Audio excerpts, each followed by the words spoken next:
Welcome, I'm Bill Wake. We're here working on a calculator to support Kilt makers, and we've come a long ways, but we're a little bogged down in validating input when you're calculating pleats and then making sure the data flows correctly from that. The setup is a little interconnected, so I understand why there's a problem, but working our way through it has been a bit of a challenge. All right, I don't know if I ran tests or not. All right, so we left off though. We have a test case that we know fails. It updates things in an unexpected way. And I think we have a reasonable theory for what's going on there, but let's make it happen. So get CALC running. That's visible enough.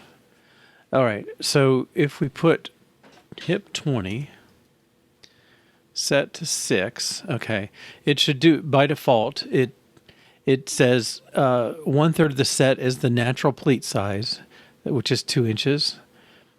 And then if you got 2 inches, if you're covering a 20-inch space with 2 inches at a time, it's going to take you 10 pleats to do it. The gap 0 is because it's a perfect pleat, no extra material or anything like that. All right. Now change pleat width to 3. All right. Now what I would like to happen is, well, if this is 10 and this is 3, like into 20 is not going to work, right? Because it's not going to, you can't have half a pleat or 2/3 of a pleat. So 3 is going to require an adjustment somewhere. Now, what I think should happen, and we haven't done this. So what we've done so far is we say, well, if the pleat width doesn't work, then adjust the hip measure. But well, I don't know. Maybe I'm convincing myself wrongly, but okay, the hip measure changed to 30. Right. So something odd happened in there. So what happened is that we had 10 pleats. We changed it to 3, and that should have said, oh, your number of pleats now needs to be about 7, right? To cover 3 times 7 is 21. Is a little bigger than we wanted. So 6 and change. All right. But something happened that made it go like, oh, I'm going to recalculate the number of pleats. And I don't know, I think it cycled around somehow and got up to 30. So it's not built off the 20 original. It's revised its opinion. I think the 3 times 10 was 30, and it did 30, and then it said, well, that's not an even number. I better divide. I better set this back to its natural pleat size, and I'm left with 15 here. Okay, so I feel like the cycle went through a couple times, and we have what in effect is kind of a data flow situation. So if you change this value, it's going to affect this one and that one. But if you change this one, it affects that and possibly that and maybe this one over here. I don't think I have a great mental model for that. And I don't really want it to go round and around, but I think somehow it shouldn't. Should gap still be 0? I think it will in this. If it let it be 3, it would not be 0 because we would have 3 inches gone. So 3 inches split between 2 pleats is well, it's a pleat 1.5 inches per side or 3/4 of an inch. Well, 1.5 inches, we'd have 1.5 inches gap. If you change pleat width, should set change? Nothing should change set because that's, you bought this fabric. It's got a particular set width and, well, set is a width, but it's got a particular set and nothing changes that unless you change fabric. So that one shouldn't be. Now, sets per pleat, you might sometimes have a situation where you say, wow, I can't get this stuff to work out with that one. Let me try 1.5 or 2 and see, or half or 3/4 or whatever. But I'll try some other sets per pleat and see if I can get the numbers to work out. But the problem I think I have, like I typed a 3 and it came up as a 2. Okay. Now, the only reason the hip increased was because this was 10. When I changed this to 3, that says, well, the hip is the product of these two. So it changed this to 30, and then it came back through and said, well, it looks like let's figure out for a thing of 30, let's produce the natural pleat width and all that stuff. Now, it may be that this is too aggressive in doing that, but it basically set the natural size back to 2 and then said, oh, if I got 2, then 15 pleats are necessary to get to 30. All right. I think I'm just going to put some prints in. I don't have a better way to view through this thing.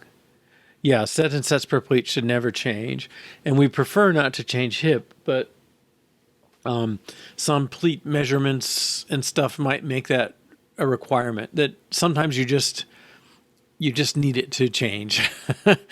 I mean, it's, well, like a set with 6 inches, a 2 is a very natural pleat width. If you had an odd number of pleats, it's not gonna, or sorry, if you had an odd hip size, the natural number is not gonna work. Okay.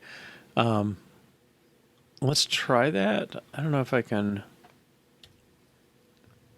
Okay, so if I do 21, yeah, so it's gone through the cycle. I typed 21 and it came up with this, because 21 and that's 2-inch pleats couldn't get to 21. So it says, well, how about you do 21 and 5/16? I don't know. It's not. There's going to be, well, I hope there's going to be a natural kind of priority or something that does these. I think maybe, let me look at Pleat Designer. I think maybe hip to hip is too aggressive. Well, no. So it's almost like update in progress is not being honored. So what we did was we said, when somebody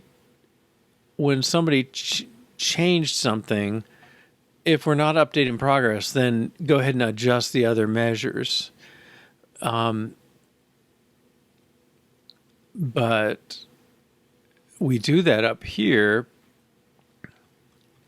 So that's why I'm puzzled that this code is running, because I would have thought that changing pleat width should and does do update in progress. So, yeah. Okay, and we still, I think there's an interaction between the UI is trying to manage these as strings as long as possible, or while you're editing it, it needs to be a string. Okay, and so I think we've got code in there. Let's get that validating text field. I know you remember Mudshark 666, but others may not have noticed or know. We put in something to say if you input changes, that's the string version of this thing, then we want to do some update, and if the bound value changes externally, like we just edited it, then we need to update external change. And we tried to do something to track whether focus was current. If we're on our field, that's how we know if we're internal or not. All right, so I think what I want to do, I want focus tracker. Let's go back to Pleat Designer. Okay, he should have the focus state somewhere. Oh no, that's a view thing. View. Okay, I'm gonna make this. I'm hoping I can do this. Did set. Let's print. Focus changed. old value goes to focused field, new value. Okay, and I want to track these as we're going through.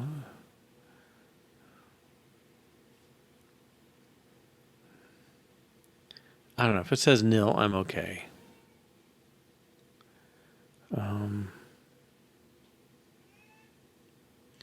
Okay, let's do that.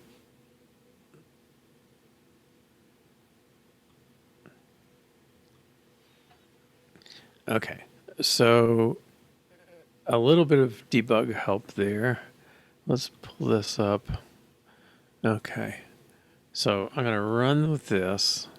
This should let us track the focus changing, and maybe it's not. I don't have the intuition. Whatever intuition I've had beaten out of me at this point. Okay, 20. 6 should change things. Okay, that looks right. Now, this constraint thing is unrelated. Focus still has not changed. That seems odd to me. Like, why did that not happen? Okay, if I click here,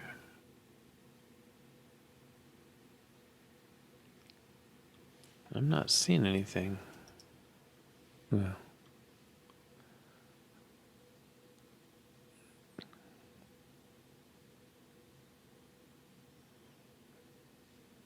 Well, this is weird. Okay.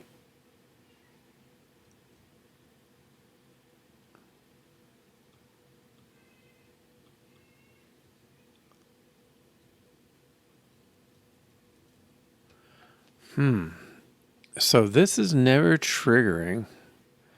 That's quite weird.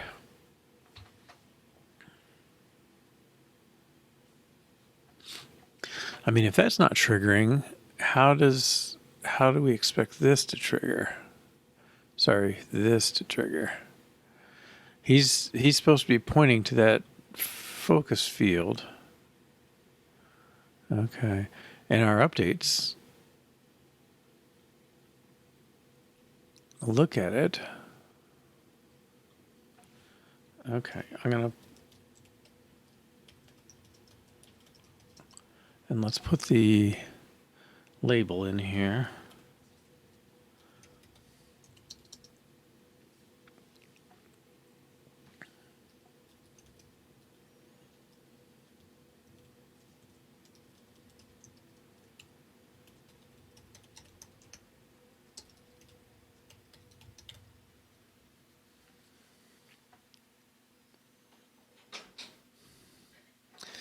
Okay, and we'll do something similar for the other.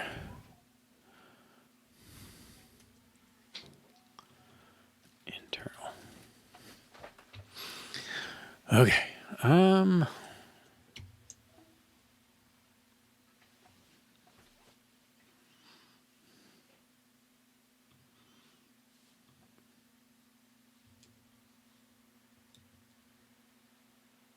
Oh, here's some stuff.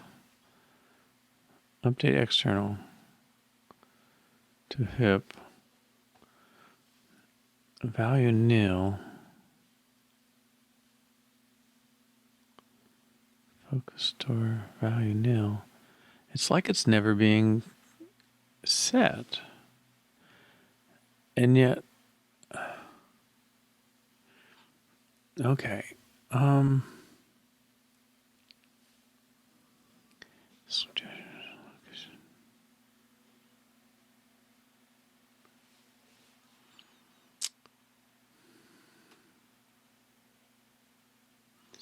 Is focus state just not doing anything?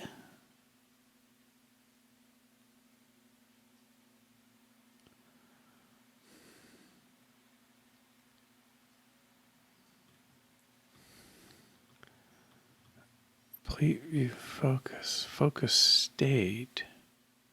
Where is that coming from? Oh, that's the target state. Oh, that's the state for this field. Okay.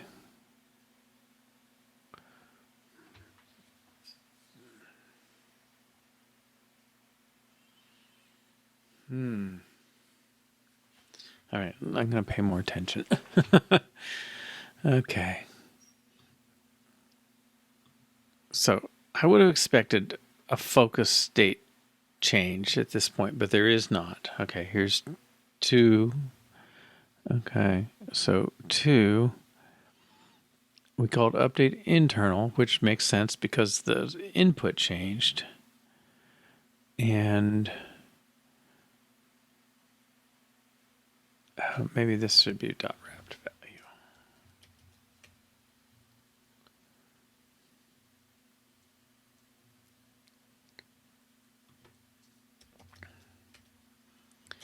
Okay.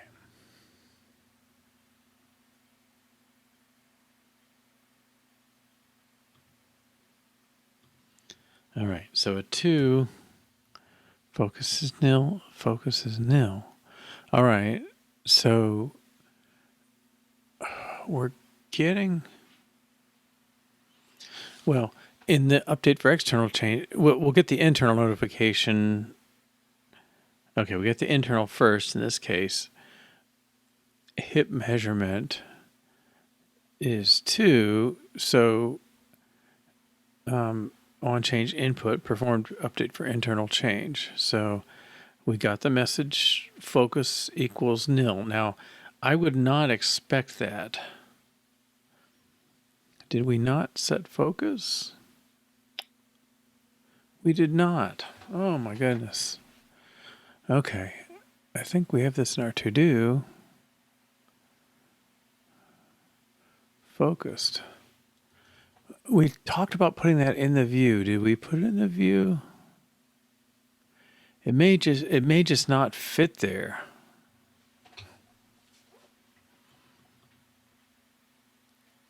Oh no, we don't put it in here. Okay.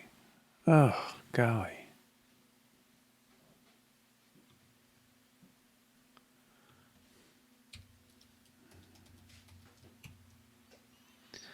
Okay, so focused. Well, let's just take this line.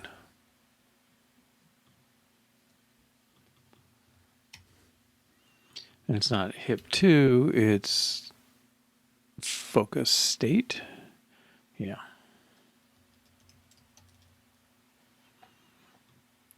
Okay.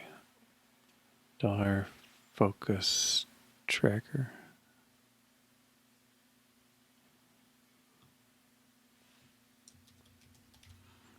Okay, so this is the line that says if you select this text field,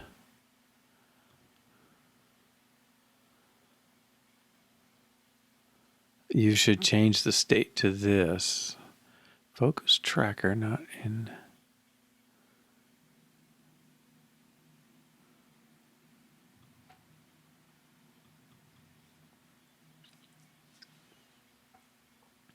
Oh, he already is a binding, maybe?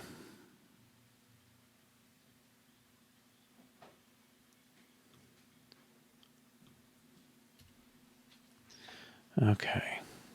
And maybe that deserves to be a little higher up in the... Okay, so if you got a text field and you switch focus to this text field, then focus tracker should be set to focus state. All right. I lost that well, I know we talked about it. I was going to try putting that on each one, but I think when I moved this in, I took it out maybe or something. I don't know. All right. Whoops.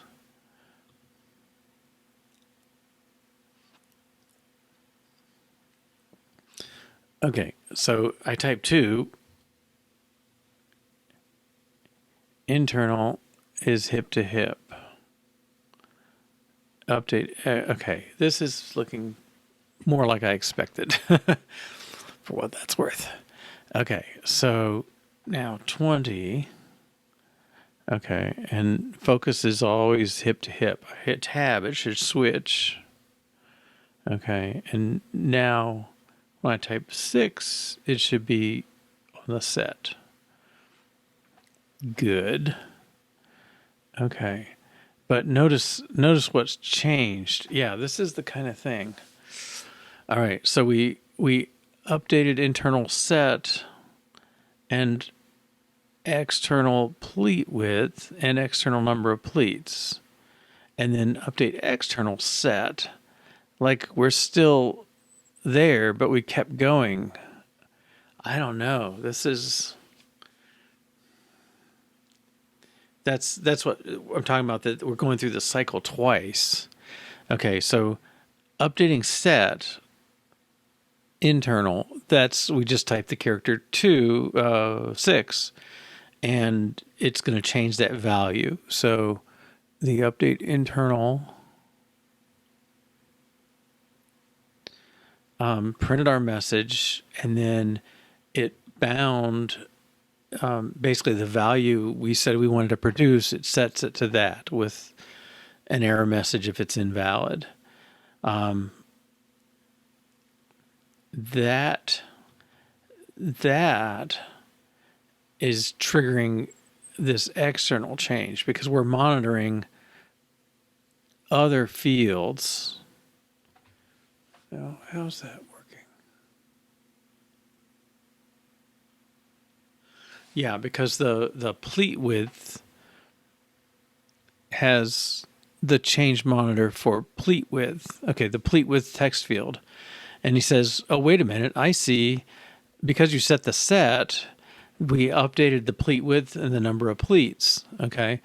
And it says, okay, I guess I've got to do my external handling based on the pleat width changing.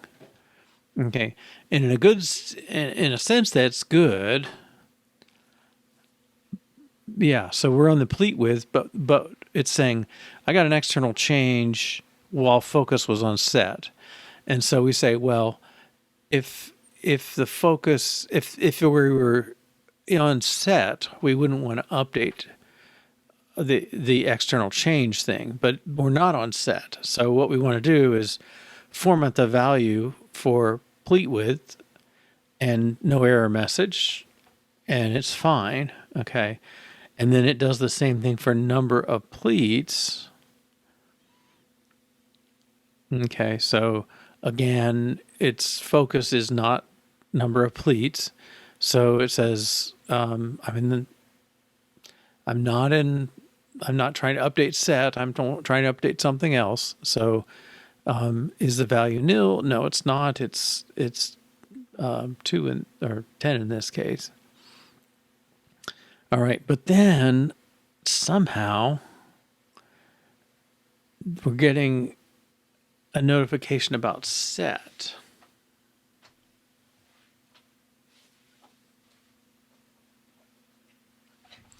Now, I find that one totally weird. That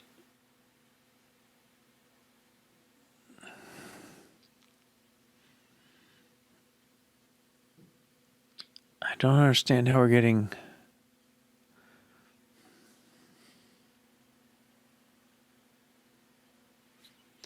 All this was from typing that 6, okay? So it did play pleats, and now it says update external set. Well, I'm in the set state, so I'm going to skip out and not do anything. But then somehow it's saying pleats needs to update again, and pleat width. Now, they didn't change. No, what's happening is when we set 20, we still had nil here. So we set 20, we hit this and set 6. Now we have all the required values, and it does an initial computation of pleat width and pleats. And it's a little bit of a dance to make sure pleats come out integral as an integer, but it does set those two values. They have a did set. Did set on set detects that those values can be computed, and it computes those values. So now they're coming in, and this monitoring is just on any change in this value, which is, say, number of pleats or pleat width or whatever. So it detected the consequences of the update here affected these values, and that sent a notification here. Now they shouldn't, I don't know, should they care? If it's focus state return, yeah, so they're getting their initial value set basically, and so we're in a different. We're not typing into pleats. We're setting it on the outside. If you move the print down below, it won't print for set. That's true. But I don't understand why these two get called update internal pleats.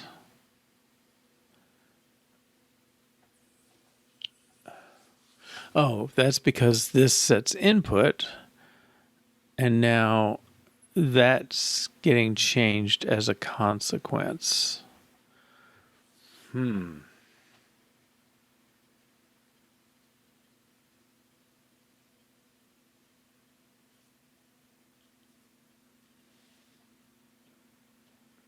But I don't know if we want this one.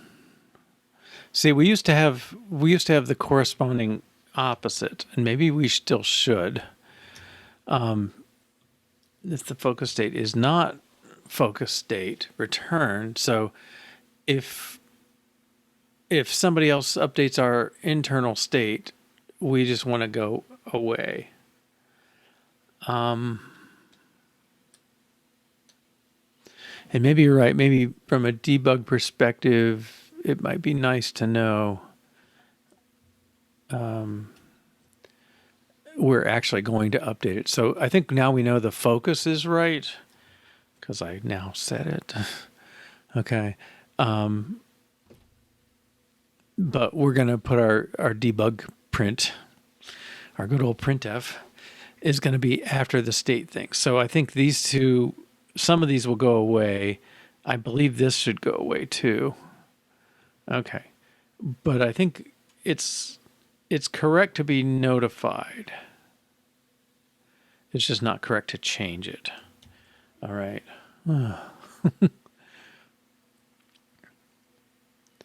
And maybe everybody's going to have those series of updates when things happen like that. Okay, so 20 tab, and this is the one we are focused on. Put a little white space there. Okay. And 6. Okay, yeah. So update internal set. Does that make sense? Okay, and then update external. Okay, because updating set changes these two. All right, everything looks good. All right. Now, let's change our pleat width to 3. Okay, this is better. Internal pleat width, that sets that, and then external hip to hip gets adjusted up. That's not the adjustment we really want, but it's good. But see, we're still at 10. Okay, so I think this is correct. I think the problem was I didn't have my focuses, and this I don't think hurts anything. Well, it may have been this too.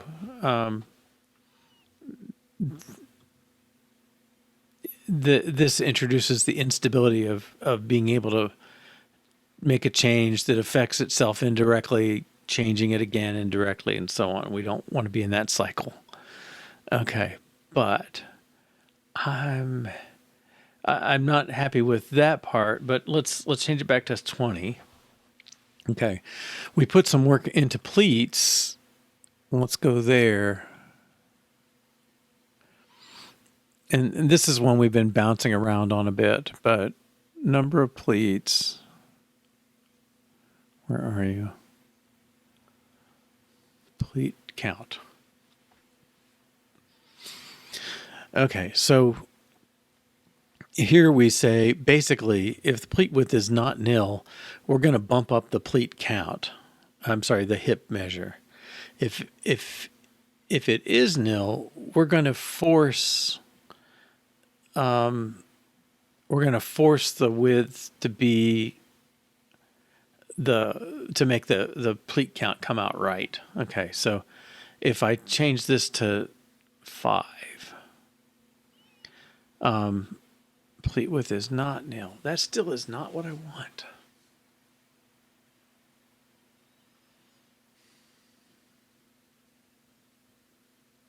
This is tricky. Okay, it's like if I did 5, right, then I've only got 10 inches. Like, somebody can't lose 10 inches just because they tried to pleat a little less. So that seems wrong. Let's make sure it does go to 10 inches. Well, focused 5. Yeah, whoops. Okay, but at any rate, it changes the hip measure. That's not what I want. But all right, I think let's take this debug statements out.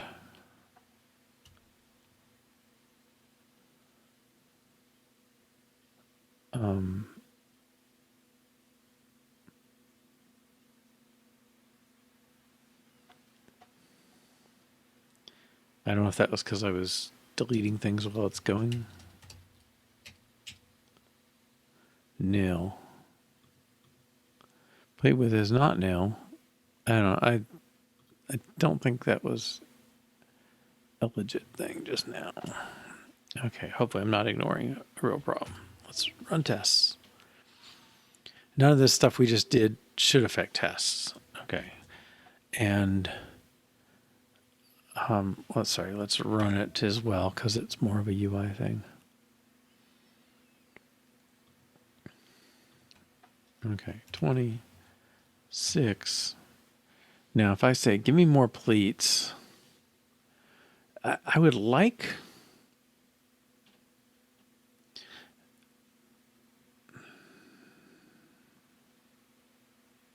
It's very hard to say what I want.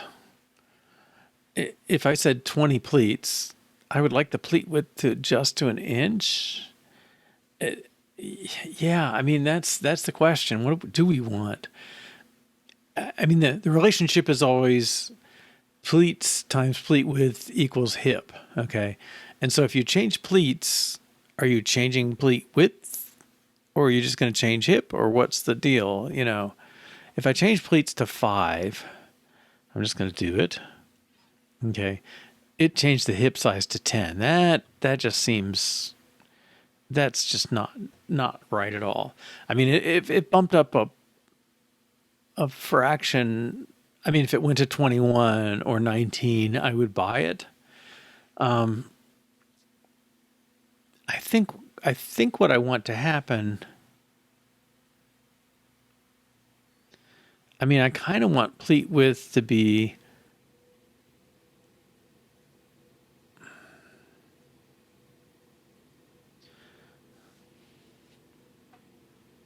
4 inches. Okay, so if this is 20, 20. If this changed to 5, my pleat width should be 4 inches. That's physically possible, although it's ugly. All right, so change to 5. And it doesn't change the width, it changes the hip, which is the code we have is clearly doing that. If it only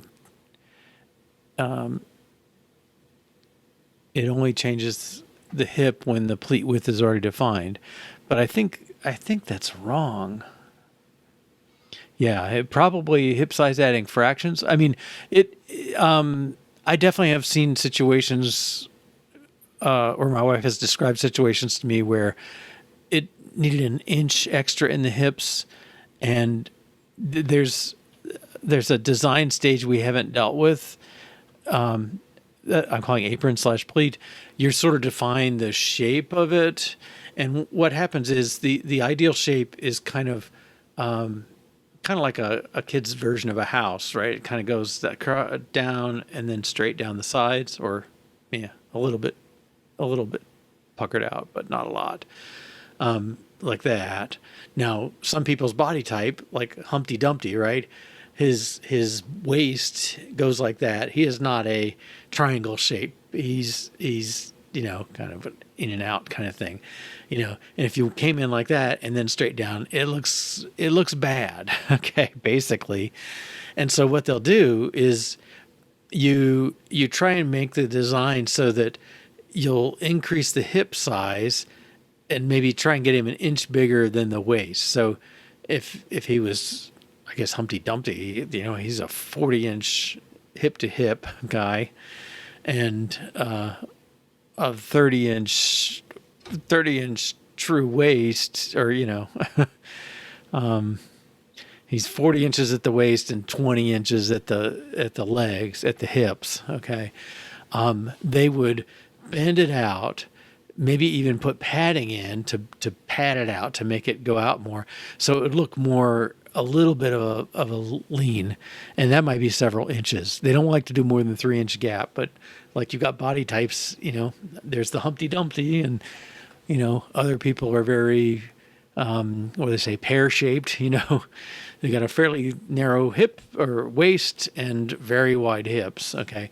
They can do stuff with it, but, so I can't quite say the amount.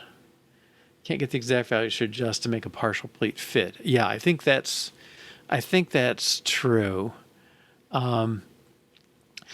But I think in our case here, like, it would have been very nice to have a 4-inch. I think the relationship should maintain, and I mean, we got to figure out when that should be. Well, okay, let me reverse this thing. Okay, so I guess what's my claim? I believe we've fixed the issue about focus, and we haven't got this instability. Now we're working through what's the real situation here. So back, I don't know, 2 weeks, 3 weeks ago, we said the hip is the rock solid thing. And so if you change pleats, we change pleat width. If you change pleat width, we change pleats. We could do that because the hip wouldn't change. Now we're trying to be more nuanced with it. Okay, so I'm going to have I committed? No. Okay, let's do that. Add focus to fields, make fields only update internal or external when they should. Okay. We potentially, at least I believe, or I guess I'm still at the I hope level. I want to believe we're done with that. Okay. So I think we've done this. Fields don't adjust when the bound value changes. That we've done. Okay, that's the two things we address. Handle switch and focus to display final value. Let's make sure we've done that. Okay, so switch and focus. So let's do 20.58, and then when I tab, oh, I didn't do it. Yeah, I asked about that. Maybe there may be a difference when they change the hip or we do. She didn't quite think, like, to her, the hip number she's working to is kind of top of mind. So it didn't feel like, oh, it's going to add a lot to know the original hip. But maybe for our purposes, like you say, the original value might be the target of this thing. Okay. A switch and focus should display the final value. Now, this is not happening. Okay. Let me catch these two, because I think these are okay now.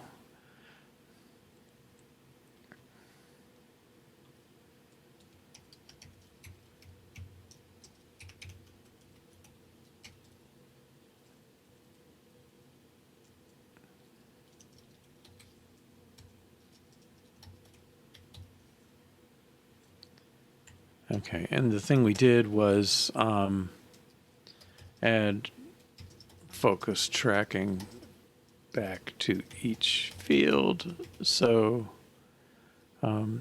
internal and external update correctly.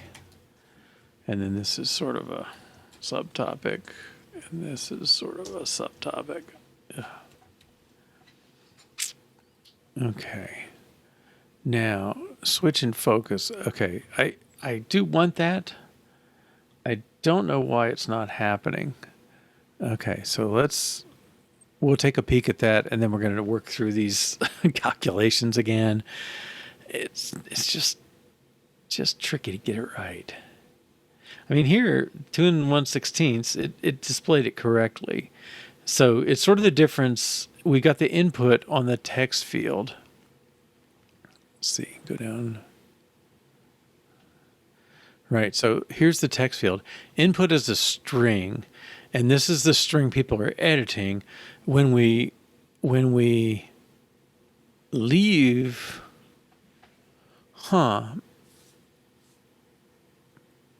is that?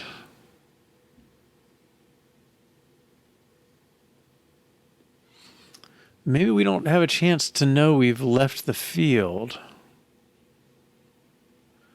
Okay, where was pleat view? Do I still have a print in here? I do. And this never gets, oh, it does. Okay, good. Focus changed.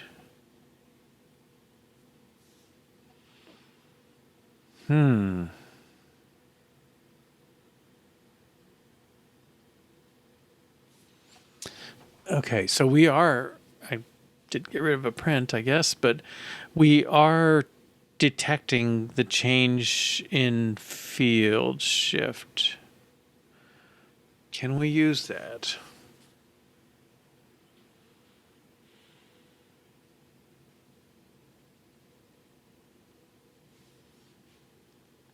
Okay, so input didn't change because we already changed that. This is really hitting that tab key or clicking somewhere else. I don't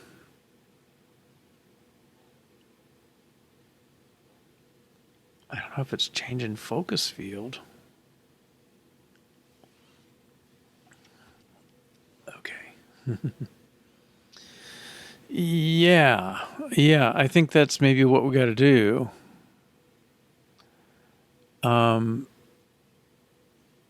On change of focus tracker.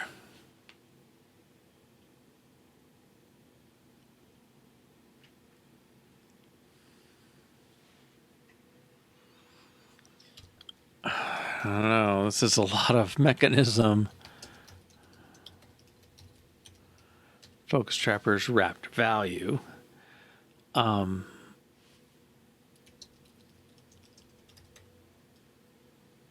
Left field, exited field. Okay.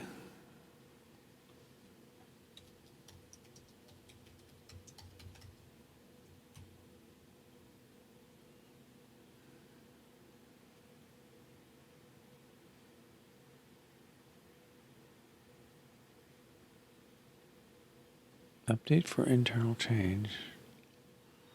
We're obviously getting something.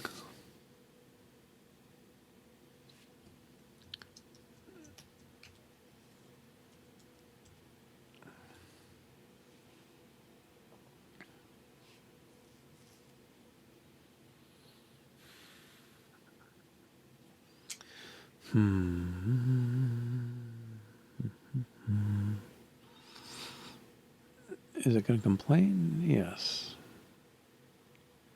Cannot convert value to argument type, nothing. Okay, so pleat view focus.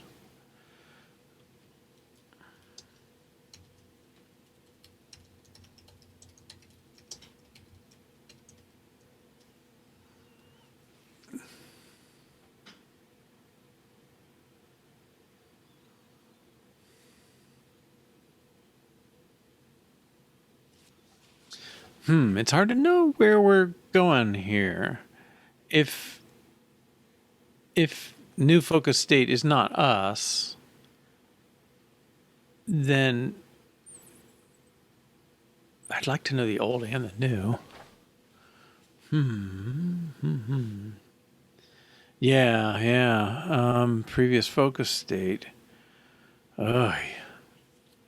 Well, that's not helpful. I mean, if the focus state, if focus tracker wrap value is not focus state, then we've certainly left it. But that doesn't mean everybody wants to.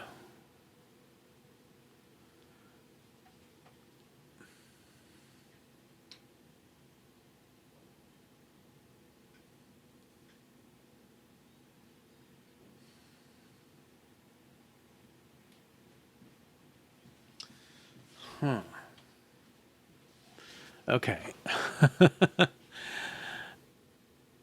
If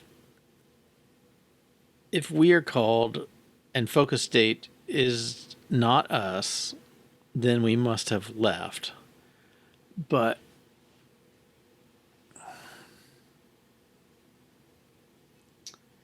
I don't know. All right. This problem, I think it's a legit problem, but I think I want to get it's not the worst problem. Okay. I think the fact that we don't know what we want is a bigger problem. Okay. So do we update pleat count when with changes? Okay. That's the question I think we want to get to. All right. So how do we update pleat count when pleat with changes? Right. That's this pleat designer question. Okay. So, well, I think the answer is easy. This case is right. So I was going to reverse these. Okay. So if this equals nil, do this. Otherwise, do that. Oops. Okay. If the pleat width is nil, then we absolutely have this, and we just set this.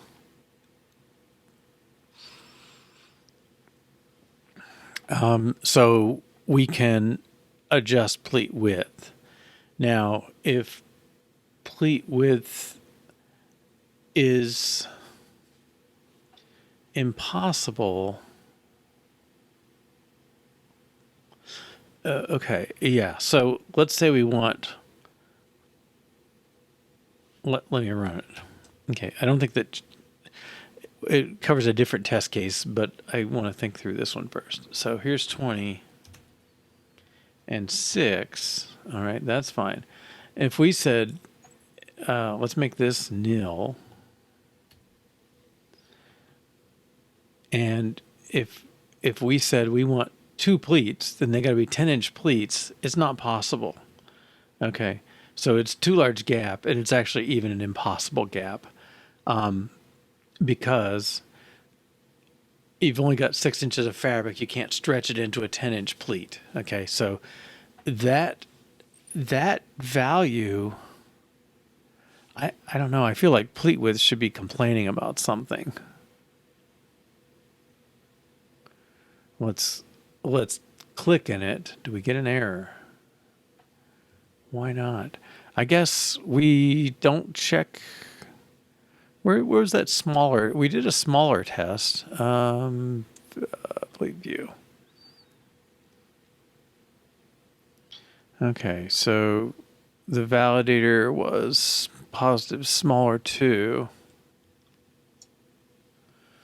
Why is this not triggering? Positive and smaller than. And what's the value?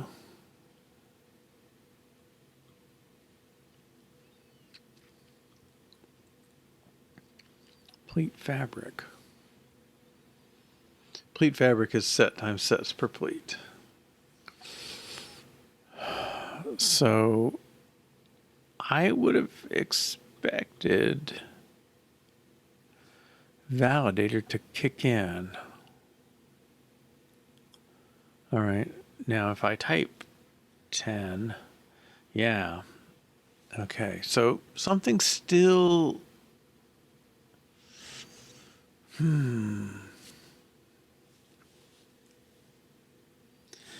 Yeah, I think if pleat count times pleat width is closer to hip measure, update hip measure. Yeah.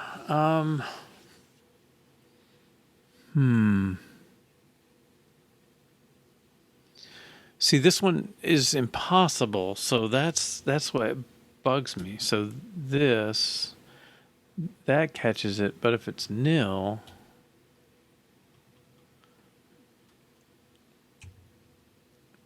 that is required.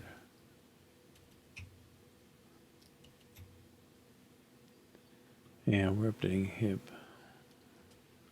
24. Yeah, okay.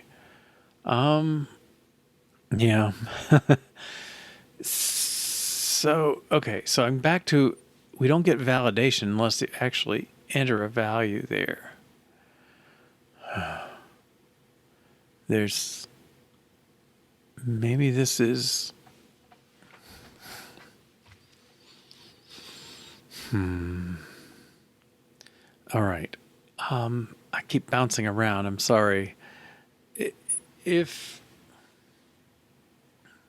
okay, if the pleat width is nil, we should just set it to whatever hip measure demands, and we should get a warning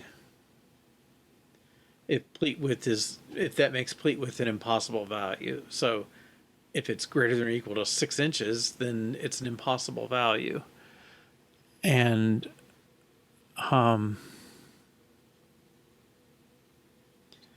if that happened, I don't know what we should say. I guess we would need to update the hip too. I don't know. It's again, there's this cycle. If you update hip, can you make sure pleat count is going to work for you? Well, I guess you are, because you're making that go.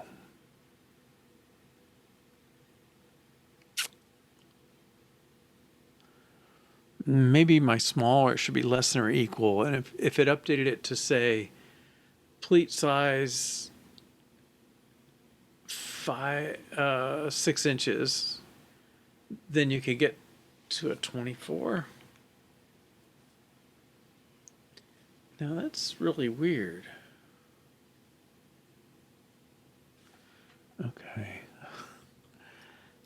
20. Okay, if I say 4, yeah, that's not what I want. Okay, I guess setting it, this one, we need to watch for too big somehow. And if it is,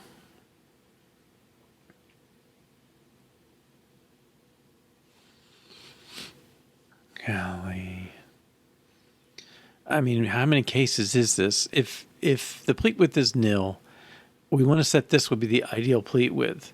But if that pleat width is, I guess it can't be negative because we got only dividing to positive values. But if that pleat width is bigger than our fabric, the pleat fabric, then we can't set it to that. So in which case we should set it to what? I mean, there's no, if we said 4 pleats,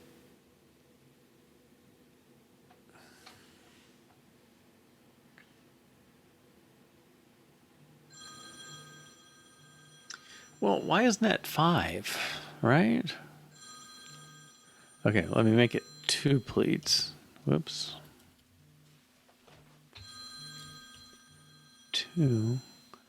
2 pleats. The pleat width should be 10 inches. That's too big. Okay. Start with always update pleat width. Okay. Well,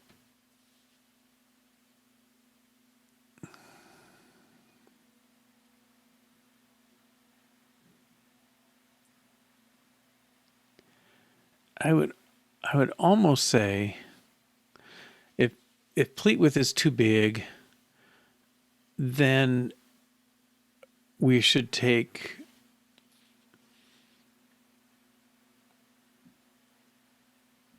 the maximum.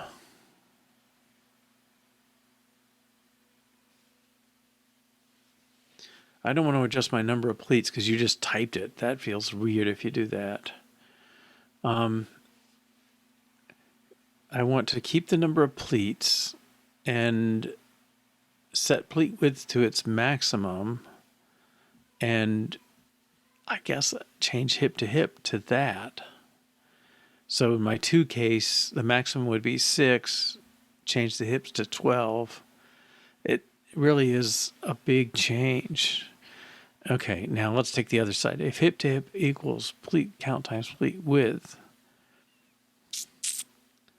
Yeah, I don't want to change hip if I don't have to. So I would like to make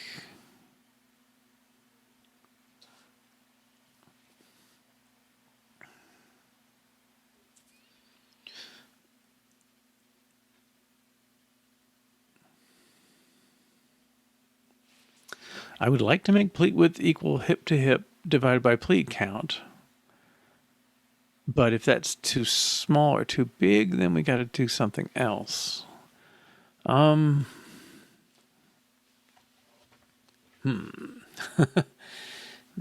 Yeah, right.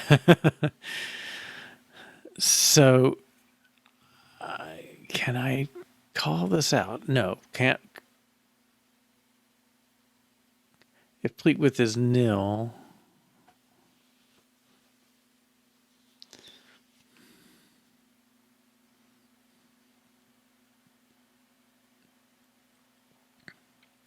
yeah, I want to do things in the context of where we are. So I think, let's take that path. If possible, pleat width is this. I mean, that's sort of the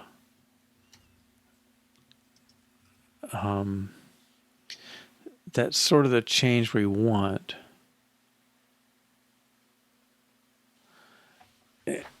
Okay.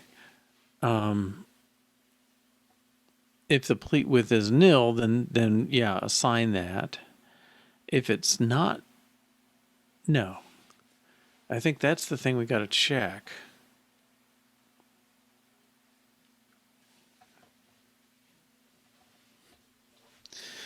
All right. Maybe I can lay out the cases. Let's the possible pleat width. Okay, we should check it. If it's greater than pleat fabric, we gotta set it back and change the hip, because we're doing the best we can, but it's only going to get you so big. Okay, and I think this case is probably not as critically common. Like, you normally bump your pleats up 1, up 2, down 1, down 2.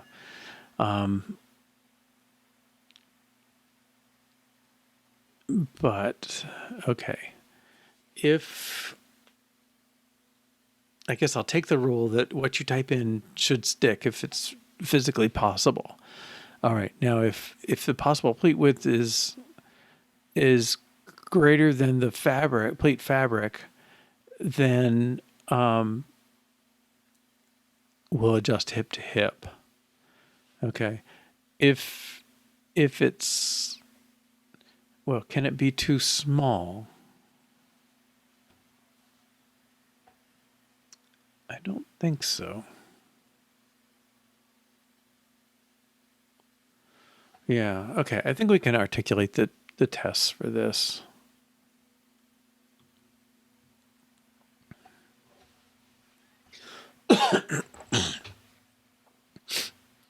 Okay, so pleat width sets gap and hip.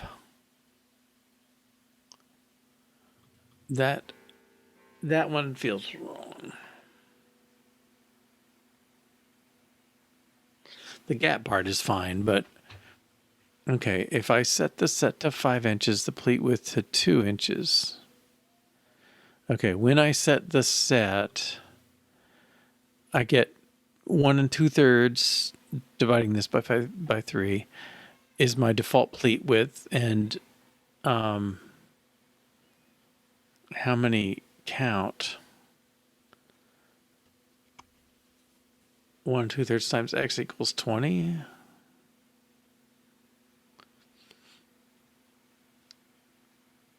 I don't know.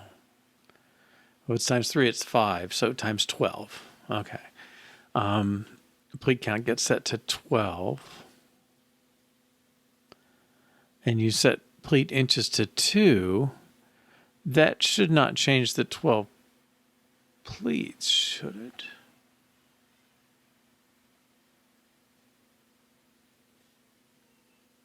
Okay, I want pleat count. I'm in the wrong section.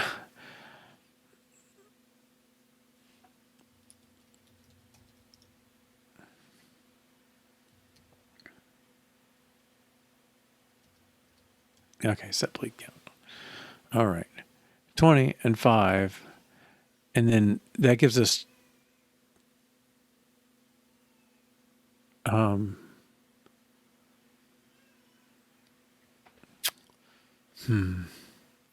2/3 times 3 times 12 is 12 plus 24/3 is 8 is 20. Okay, so 12. And we force it back to 10.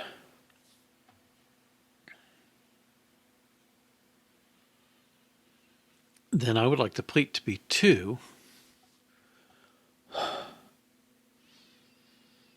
Okay, we force it back to 10. I want 20 inches. I can get a 2-inch pleat. That's feasible.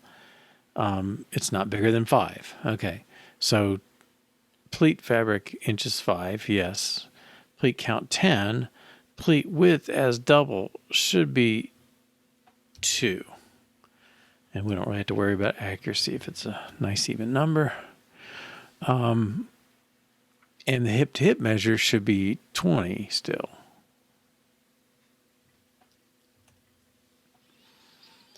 Okay, set pleat count sets pleat fabric. Well, no, it doesn't set pleat fabric. It sets hip and gap.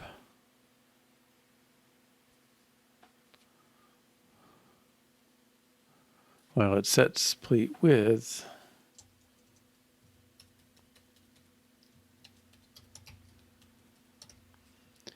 Hip does not change, and gap. Okay. Set is 5. Pleat fabric. I think like that's probably tested elsewhere, but okay. Pleat count becomes 10 because we just set it. Pleat width becomes double to accommodate it. Hip to hip stays 20, and gap is not 0. It's 1 2/3. Let's see. 5 inches minus the 2 inches we're going to get is 3 inches. Divided by 4 is 0.75. So 0.75 plus 0.75 is 1.5. So the gap should be 1/2. I think. All right, now this test better fail because we changed it. Okay. Double is 2. Okay, so it does not change the width. All right, let's see if we can make that happen. Pleat designer. Okay, we want to say, well, let's just say say pleat width equals possible pleat. Okay, we'll leave it a little bit off kilter, I guess, or, we could optimize it later. Hip to hip is defined because we come in, it's a required value, and pleat count is defined because it's not nil. Okay, so this calculation should never be a problem. All right, let's go back to the test, and this test should pass. Gap is calculated. Hip was not touched. Oh, what do I do? Epsilon about, inches, yes. Okay. Okay, so like you say, that's the first one. Hey, welcome back. Doing good. It's been bouncing around on something. We're kind of working our way through, like, what are constraints? We're calculating constraints still. So this is somebody's making a kilt. The back is all pleats, which is folded fabric. The set is how long the pattern repeats in the fabric. Okay, so 20 and a 6-inch set. By default, the kind of pleat we're making, you get a 2-inch pleat width, and 10 of those gives you your 20 inches. Okay. And we're trying to make it so that as you change the number of pleats, things get consistent. Okay. So if I only had 5 pleats, I would like this pleat width to be 4. Okay. That's good. All right. Because 5 times 4 is 20, so we're covering the thing. 4 is a feasible length to make a pleat because it's less than or equal to the set, which is 6 inches. So that's all cool. All right. But the problem is, if I want to make 2 pleats, which nobody would, but mathematically it makes sense, then I'm saying it should be 10 inches. Well, you can't take a 6-inch piece of fabric and fold it into a 10-inch pleat without cutting something. And even diagonally won't work. So this is a test case we want to make correct. Okay, pleat count is forced to integer. All right, let's check what we got here. So the test case we're going to go after, well, let's look through this one. 21 inches, set is 5. Pleat count is 10.5. That's not really reasonable. Okay, yeah, and it gets adjusted. All right. Make sure this test still passes. Okay. When the pleat width is empty, set pleat count sets the pleat width. I think that is probably true still, because we're always setting pleat count. Okay. When pleat count is empty, not empty, set pleat count sets hip. That's the one we're changing. I think this one will fail because we don't set hip anymore. Okay.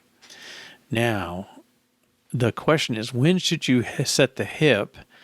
And I think the answer is the one we just did. If the pleat width, well, okay, let's take this one out. Yeah, well, let's see, I guess we got the little picture. So normally, sort of the default one is it takes 1/3. So if it's 6 inches, it makes this 2 inches, and then you got 2 inches to get this triangle done. All right, which means they're 1 inch, 1 inch, and this one's 1 inch, 1 inch. Okay, so that's the default one. Now, if I make the pleat wider, then there's more of a gap. So if I make the pleat 4 inches, I've only got 1 inch left on each side. So these are half an inch, and add those, that's 1 inch. So I got 3 inches, a 3-inch gap. Okay.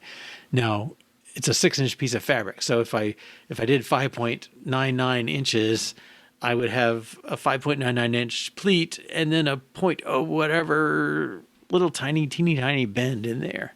Okay. So, I mean, again, this is nothing anybody would really do, but just kind of physics and mathematically, it's sort of the limit of it. You'd have a huge gap of 5.998 inches and then a little tiny bend of 0.005 inches or something like that. But so 6 inches is the limit. If you need 1 inch per side, the limit is set -2. When you say per side, are you talking about this triangle underneath the pleat? I usually you're working from the pleat size is what, because that's the visible part of the fabric, and so you're trying to show that. Okay, but I think in this case, pleat width is not empty. Set pleat count sets hip. Okay, this fails because we don't set the hip anymore. We don't want to. I think we want to set we want to keep the hip measure if feasible, but the thing we want is, well, let me set the situation I want to get. So 20 inches 6, and if I say pleat, when I assign these two, that says it sets a default pleat width of 2, okay, and a pleat count of 10. But if I change that count to 2, I'm trying to get a 10-inch pleat from a 6-inch piece of fabric, okay? Ain't gonna happen. All right, so the best I can do is, well, I'm gonna keep this 10. You asked for 10. That's what you get. The pleat width is gonna be 6, which is equal to the set width. It's not really a pleat at that point, but you know, we'll pretend, I guess. The hip measure then, well, 10 times 6, that's not necessary. I don't want to change my 10, so how big should this thing be? Oh, sorry, it's pleat count is 2, not 10. Okay, so the closest I can come with 2 pleats, even of such a poor pleat that doesn't have any folds in it, basically, is 12 inches. So my hip measure should be 12 at this point. And my goodness, I'd like to...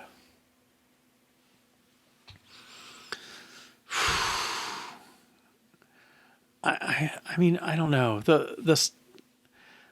I would love an indication that the tip changed,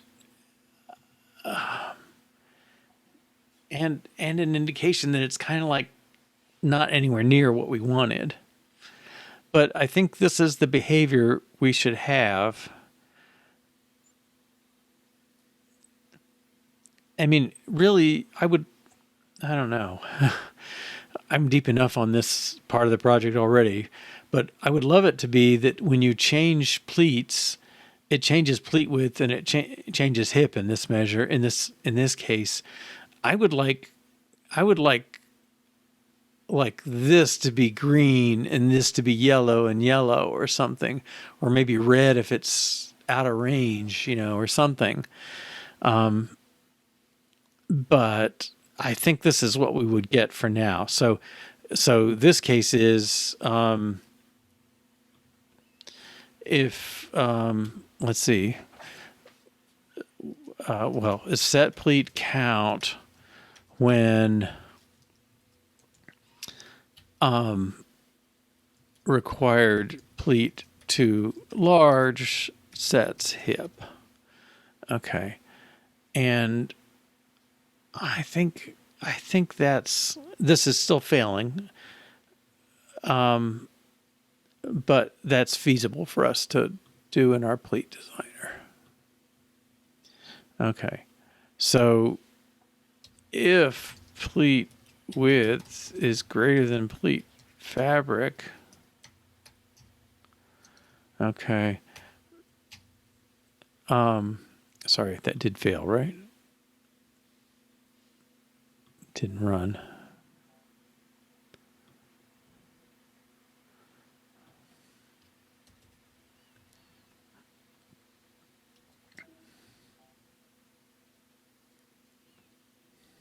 Oops. Oh, I just wanted to run the one. Okay, this one fails. Okay, and it does. It comes up 10. Because it just divided 20 by 2 and got 10, didn't pay attention, and left it 20. Okay, so now I want to say, well, I guess I got to say it the other way around. If pleat fabric is less than pleat width, oh, possible pleat width is better.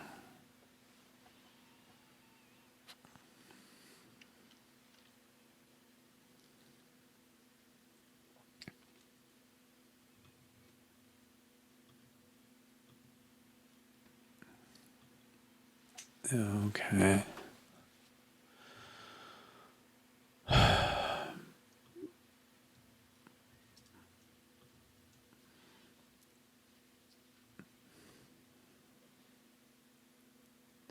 Cannot find pleat width in scope.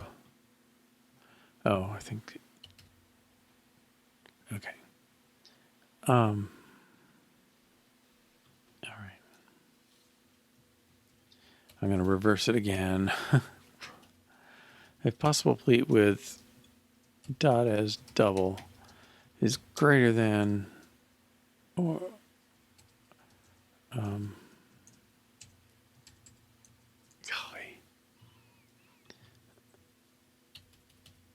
is greater than pleat fabric. Okay, then we're going to have to make an adjustment. Pleat width equals pleat fabric. And hip to hip equals pleat count times pleat width. Okay. I'm assigning this twice, which is probably bad.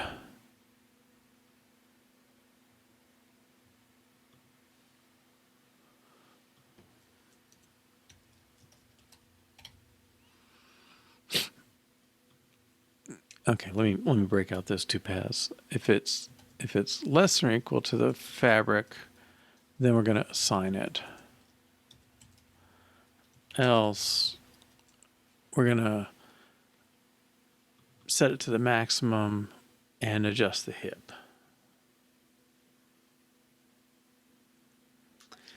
Yeah, that's another possibility.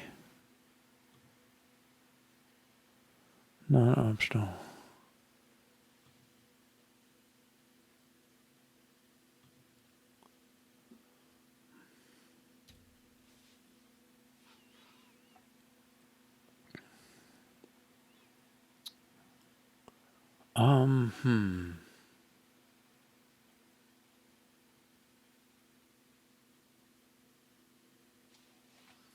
So what would the problem be?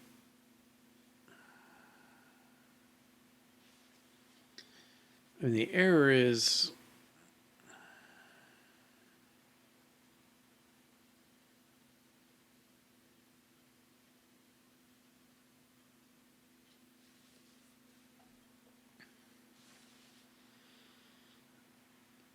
can I say the error? I don't. It's something like if pleat count would cause pleat width to be too big, then give an error.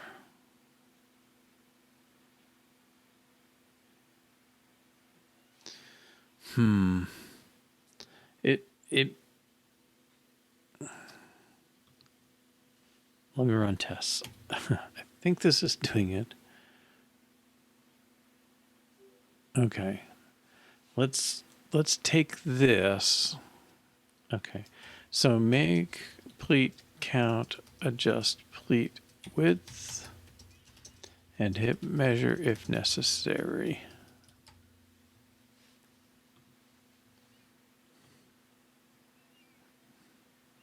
Now, all right, and let's run.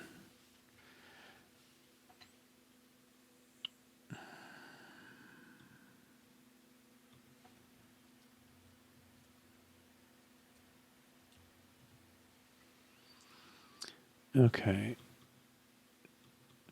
And here, if I want 2 pleats, I get 6 and 12.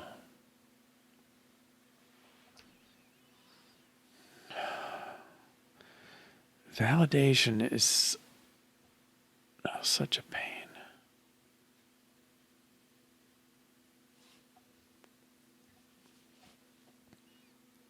But if I had entered 6, value too large. So there's something off about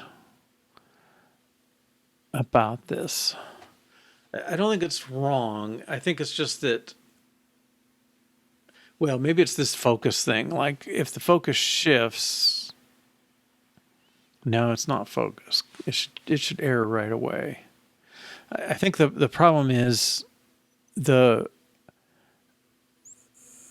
validating text field. Like when does it run validate, right? It's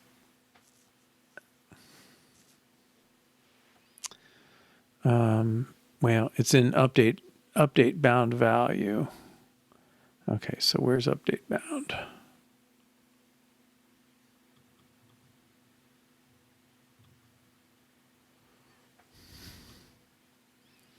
Okay, that's in update for internal change. Yeah, so basically the only time we enforce the validator is on an internal change. But that doesn't seem...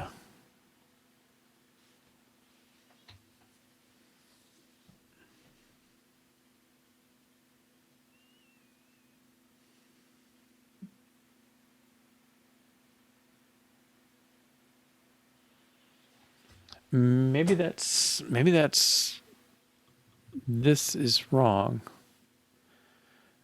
It assumes the only error is a required value is missing, but there are other errors that can happen.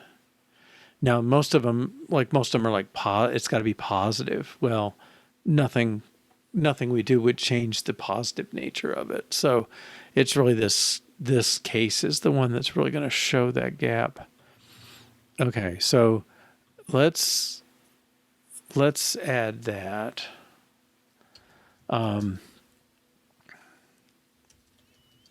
Need to validate even on external changes in validating text field.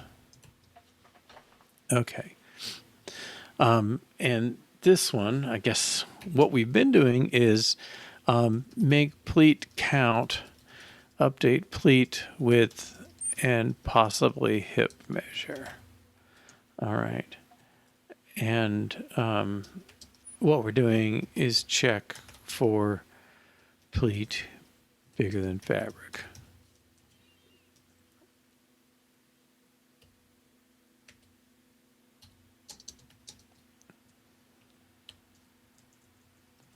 Okay, I think we've done that.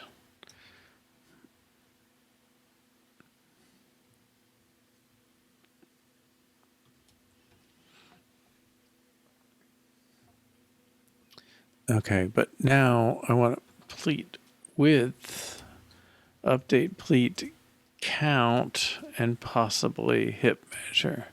I think I have to do the flip. Yeah, let's take a break. But we'll come back and we'll address the pleat width update, which sort of should correspond to this. Unfortunately, pleat count is a hard field to update because we want it to be integral, but yeah, we'll deal with it. All right, so let's take a break, 3 or 4 minutes, and we'll come back and tackle this. I don't think this part's too bad. I think the focus thing is going to be a bit of a bear. All right, see you in 3 or 4 minutes. Okay, welcome back. Let's see. So updating pleat width. So I think if the pleat count is nil, we return. That seems correct to me. We're just going to update. We've updated the pleat width and nothing else changed.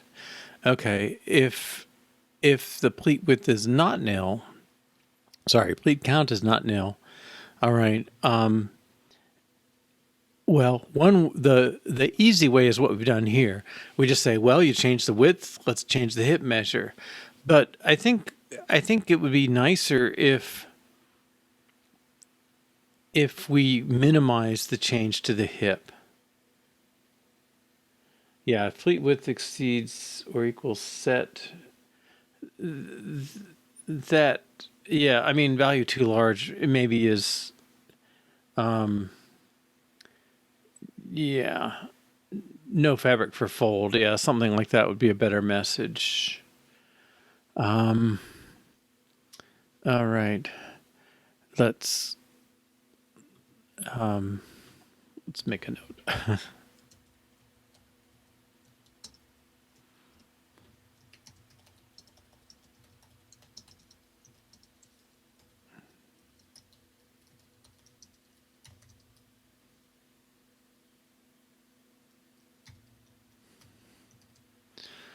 Okay. All right. So what I think should happen is, okay, let's say we've got our, let's take our 20 and 6. All right. Now, if I change the pleat width to 3, it shouldn't change it to 30. I mean, we it would be reasonable to. I mean, at some level, that's what we do. Okay. We're setting hip to the pleat count times the pleat width. But in a way, if I set it to 3, right, I could take 7 and get 21 inches. That's better than 30 inches, right? I mean, somebody's not going to gain 10 inches. But if I did 3 times 7 is 21, I've bumped it up 1 inch. And so I think what we have to do, we would rather not, let's see, we would rather not change the hip measure, but we got to keep pleats count integral. Okay, so I think what we want to do is figure out what should the pleat count be. Yeah, I think we should figure out what should the pleat count be, and with this new pleat width, and it will still change the hip, but it'll sort of minimize the change. I mean, 6 times 3 is 18. That's a little worse, right? So we're kind of averaging. Okay, so let's find the test cases. Okay, set pleat width to nil, set gap to nil. That's fine. Hip updates variable output. It's probably all right. It's not checking the hip. Set hip. Oh, that's not pleat width anymore, is it?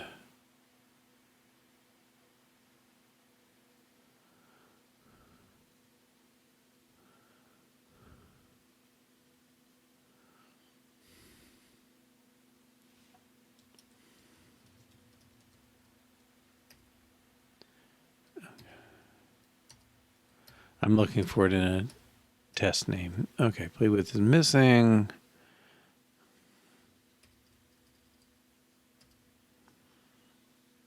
Test set updates everything. Yes, that's true. Set.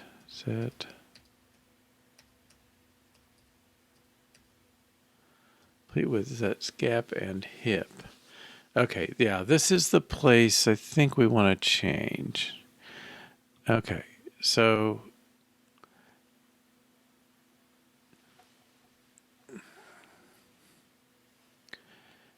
it's really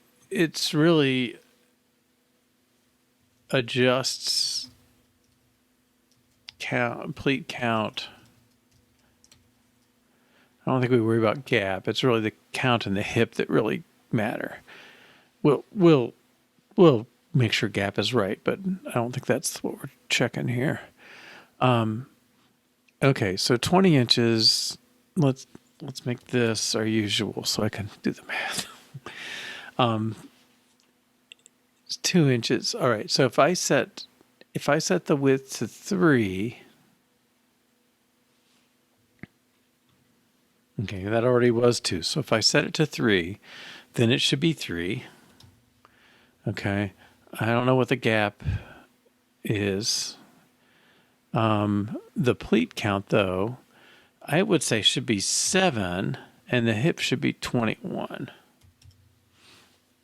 Okay, because 3 times 10 is 30, but 3 times 7 is 21. That's kind of the closest. So I'm imagining we are going to take the hip, divide by the pleat width, and then round the result for the count. Okay. This test will fail. And gap, I don't know. We'll have to, let's see. If I did a 3-inch gap, sorry, if I did 3-inch pleat, I got 3 inches left. 1.5 or 3/4. I believe the gap should be 1.5.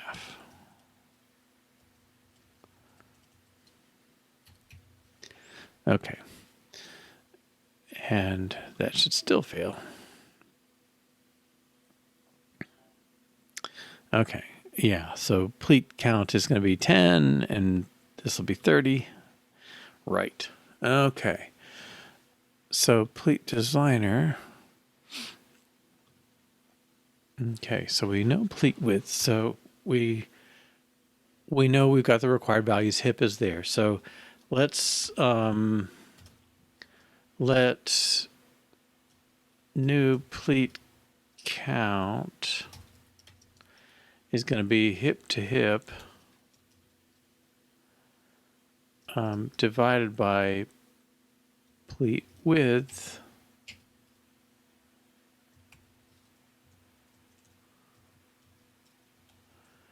and then we can round it.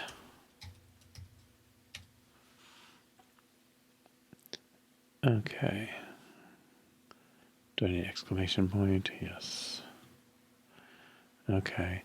And then the hip is pleat count times pleat width. That's the relationship we always want. Okay. And I think this is it. Each one of these is going to be a little different. Makes it a little tricky. Well, okay. 10. Let me run that one more time. Huh. Pleat width. Okay, let's walk in it. Oh, I didn't use new pleat count. Okay. Let's just make this pleat count.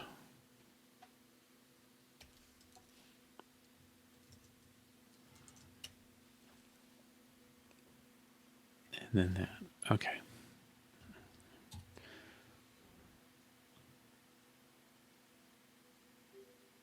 All right. Okay, so make pleat width, adjust pleat count and hip measure.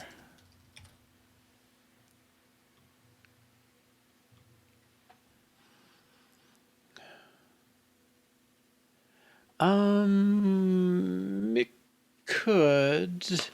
Well, it shouldn't for the case of 3. 3-inch pleats. Let's say I went to 1-inch pleat. That comes out evenly, so it would be 20 inches.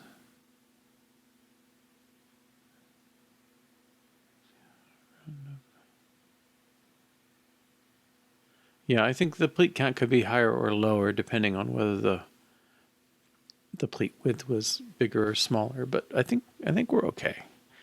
Okay. Whoops. All right. So that is correct. At least we believe.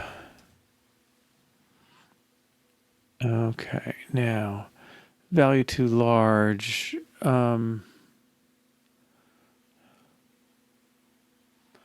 It's hard to get that from.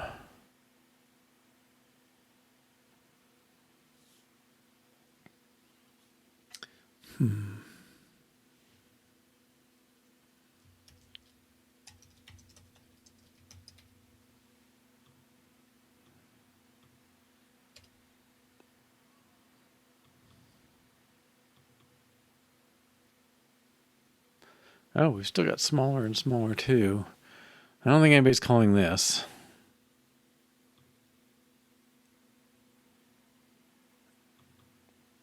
Well, only this. I don't think anybody's calling that. Right.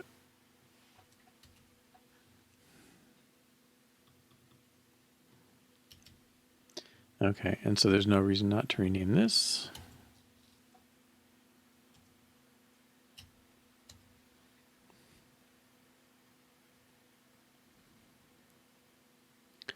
And this.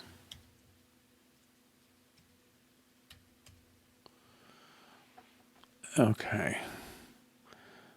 Value too large. I think, again, we'll change it backwards. Keep the error message. Yeah, it's a tolerable message.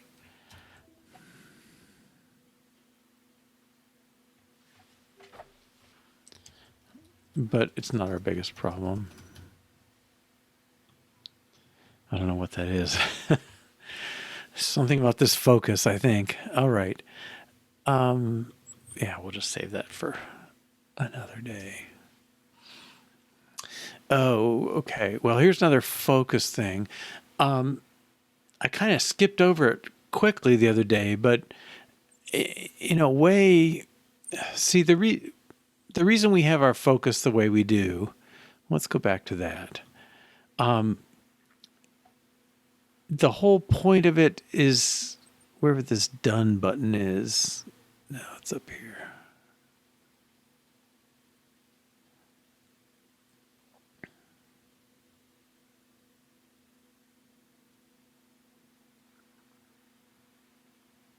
There it is.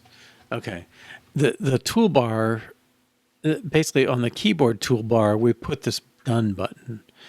And the reason is when you're going through, well, it doesn't show up in the simulator. That's part of the problem. When I'm on my phone, when I select this field, it has a keyboard, which we said would be a numeric keyboard. And the keyboard fills under the bottom there where it says done. The keyboard comes underneath there and doesn't go away, and it covers up everything. And the thing it covers up the most is like my buttons to go between the different calculator areas. So we put this button in that marks it done. When you click done, it says don't focus on any field, and that makes the keyboard go away because the keyboard's only present when it's focused on a field. Now it might be nice to just like let you tap in the background and then the keyboard goes away. I think you need to disable the hardware keyboard. Yeah, I probably could do something to fool the simulator.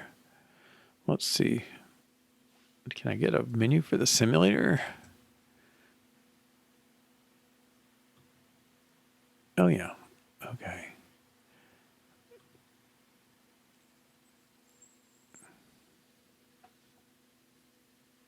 All right. So you're saying turn that off. Okay. Oh yeah. Okay. Thank you. Right. So I'm going along field to field. I want to get back to my main menu. I'd like to just be able to tap out here. We added this done button. All right. Now the done button, notice what he does. He sets focus field to nil, and all the other ones set it to the corresponding field, sets per pleat or set or whatever. And we have an enum up here that corresponds one per text field. And the done button then is forcing us to deselect everything, which makes the keyboard go away, and we can see our stuff on the bottom again and scroll past it and all that. Is that... I guess the other... Well, that's my only mechanism right now to do that done thing.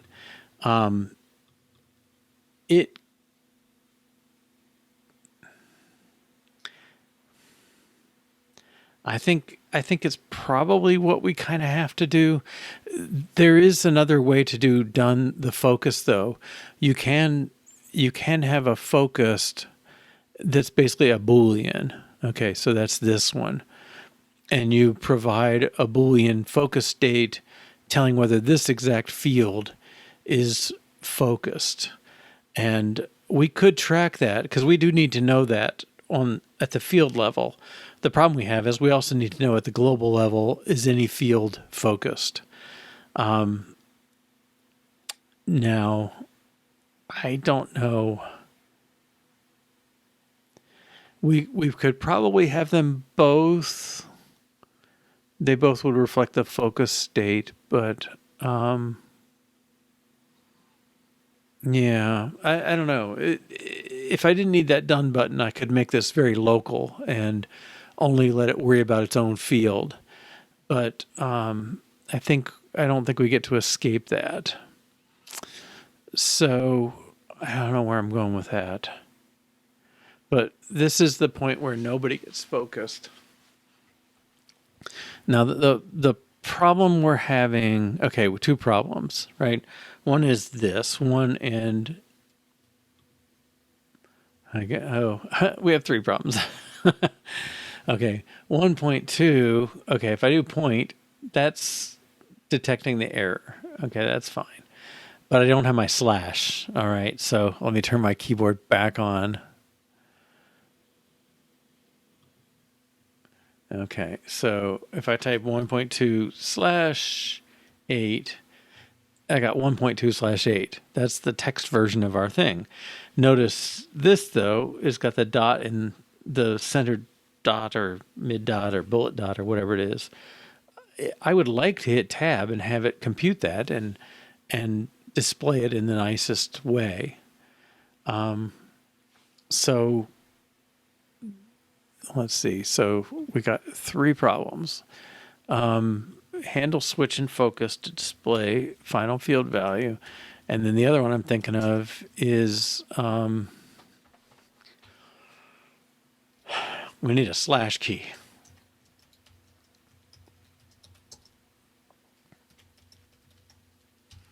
Okay. All right. And then need to validate even on external changes. Yeah, we had that problem. Okay, duplication there. We deleted that code, I think.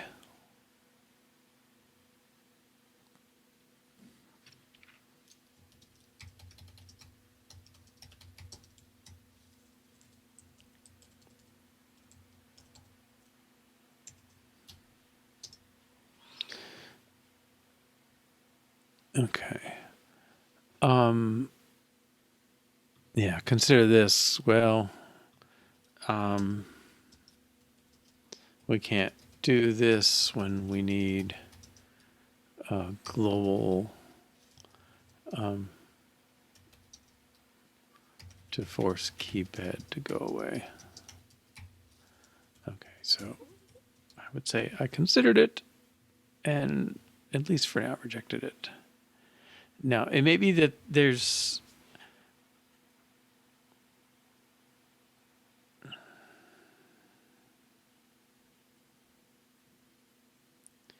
I don't know, maybe there's a way to do it.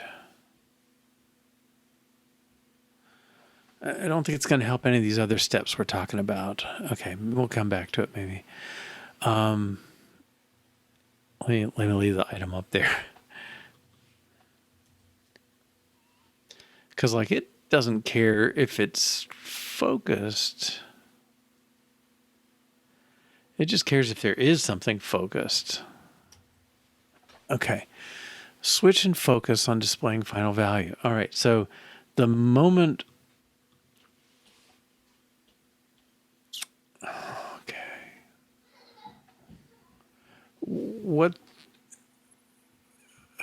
How are we going to check this state? So in validating, all right, we could look for changes of the focus state, right? And that would tell us if it is or is not on our field. Just because it leaves our field. Okay, let's see if somebody's put out a good solution for this. Swift UI detect when Text field loses focus. Yeah, that sounds good. Okay, focusable.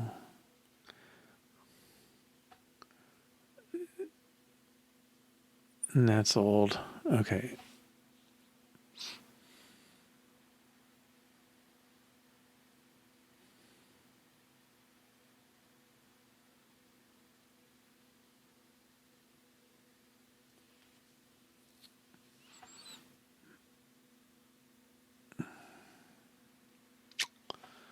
Well, that's kind of what we're saying.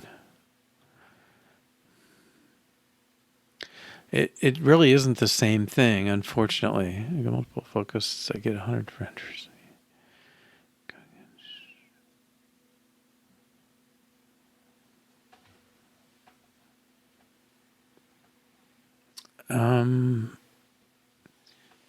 So if change of focus becomes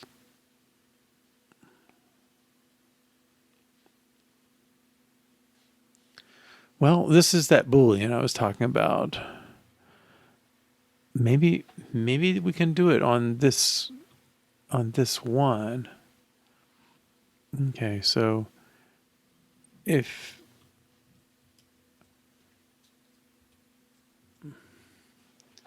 we're saying add in something that tells us whether this field is focused.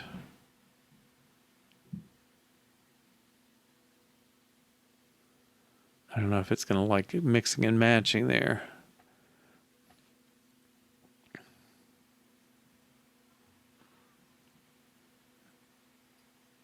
When change of is focused, well, that's if it goes to false, we're leaving, right?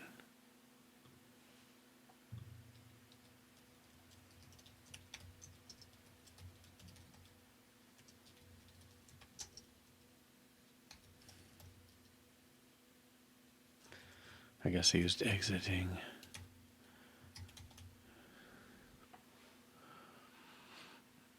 Okay.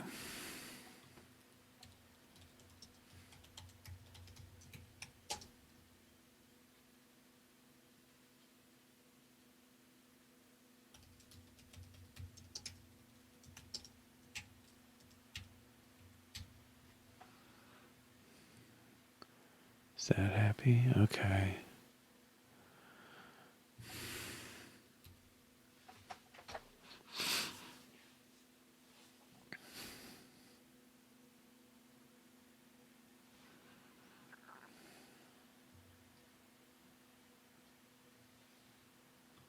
Well, I'm kind of doing this.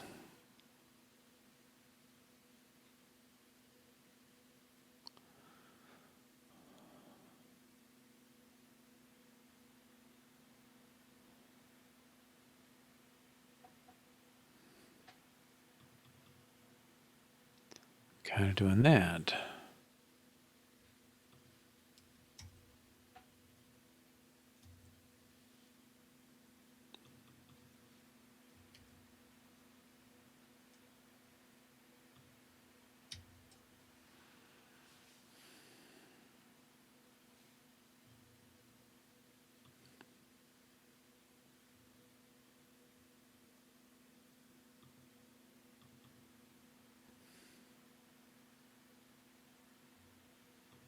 Bound is a value.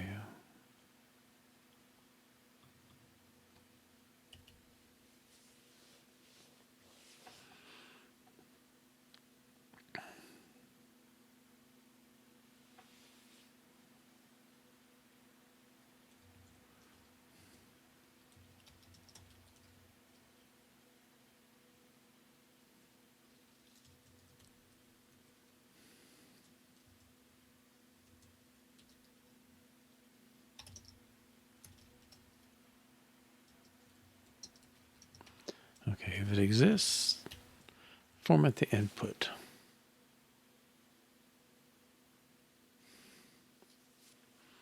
Now, is that going to mess up this? Rat value is not focus state. Well, that should be true at this point. Okay, let's see if this does it.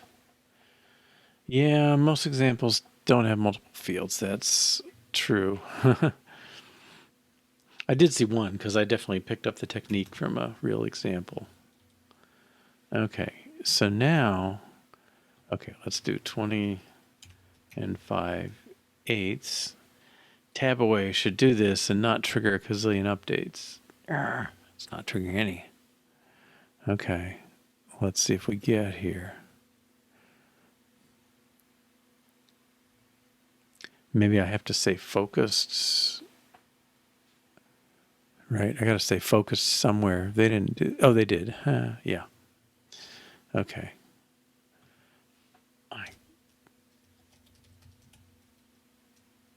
Is focused. Right, just that. Yeah. Okay, let's try again.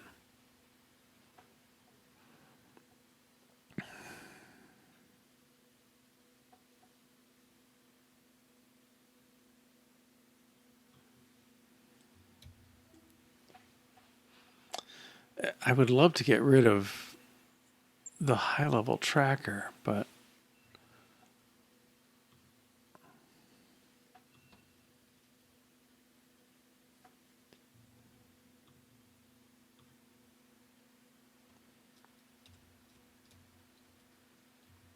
nice. Okay, well, that's not so bad. Let's make sure this is okay. Well, I'll admit that wasn't horrible. Okay.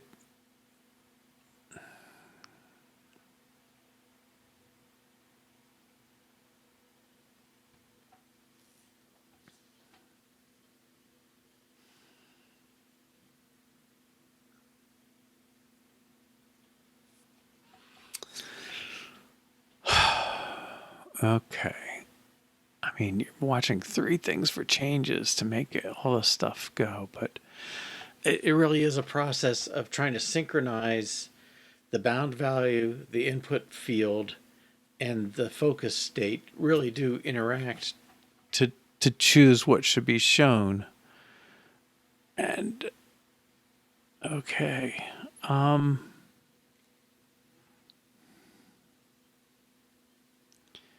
Now, I would love to pull this out.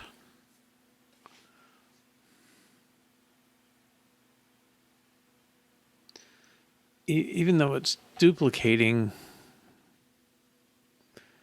So I would move this line to each field at the pleat view level. But I don't know if that can apply. Focused.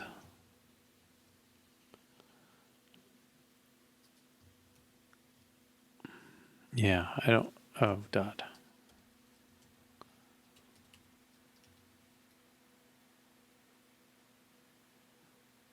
Yeah.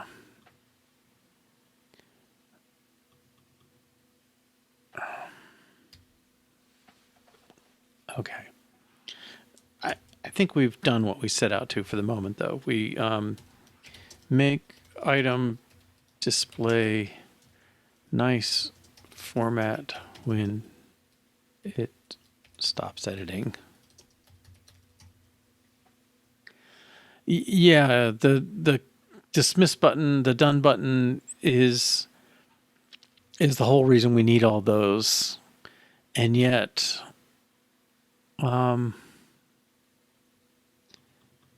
I would love to attach it on there. Maybe did I put it on the right place?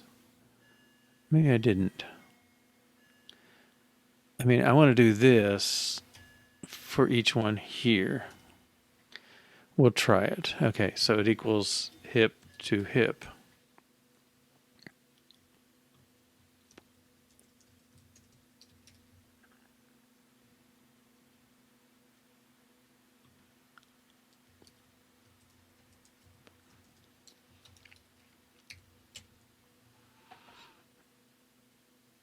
I guess I'm going to have to do them all and then take it out and see what happens.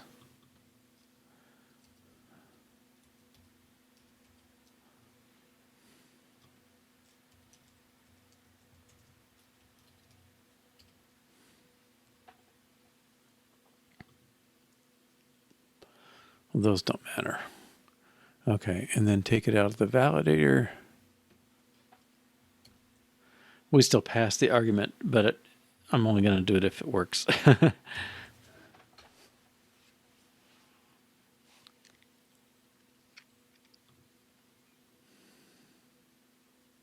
So I should turn this off.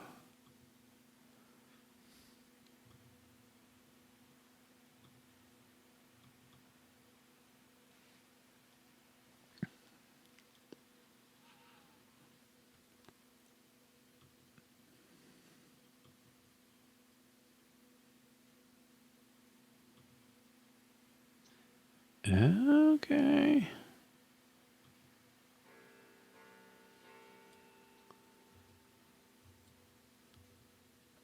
I can't tab, I guess.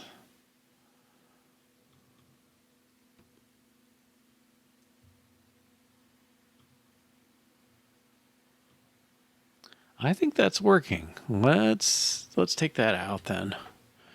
All right, so now it only has to worry about its internal state. It doesn't need tracker and focus state. Okay. Is that true? Tracker wrap value.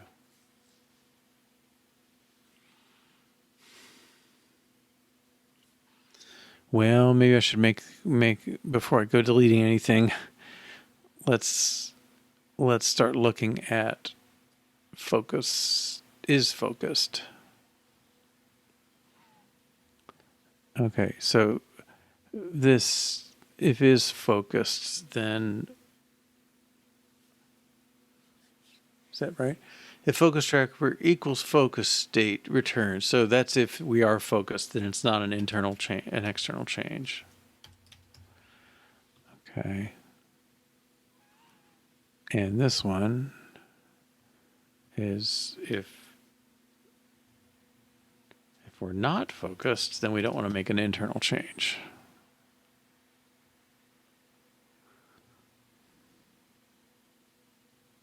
That's already working with is focused.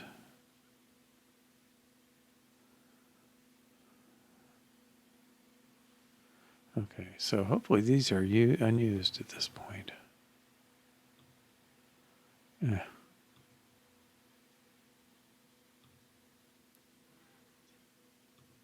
Okay. And then this. Okay, so let's take these two out.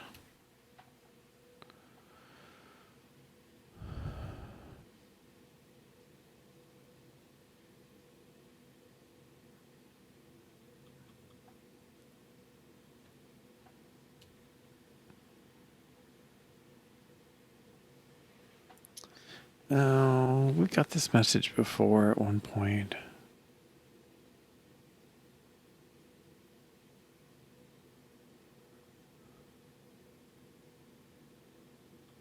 Did I take out too much? I did. Okay.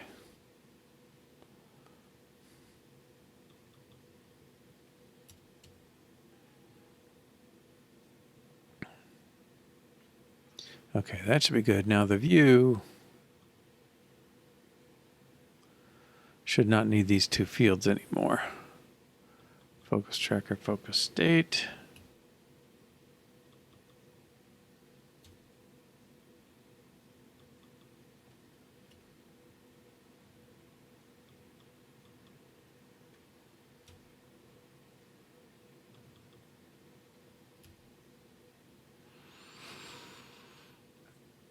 Okay. Run tests.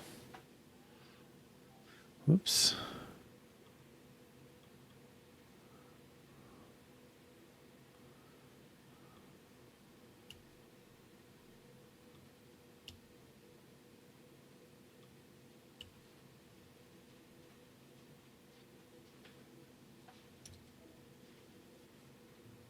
Still got a problem. Oh, man.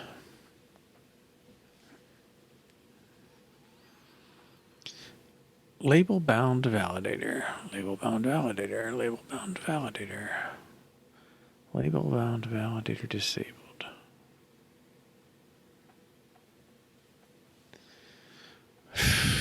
What is the problem?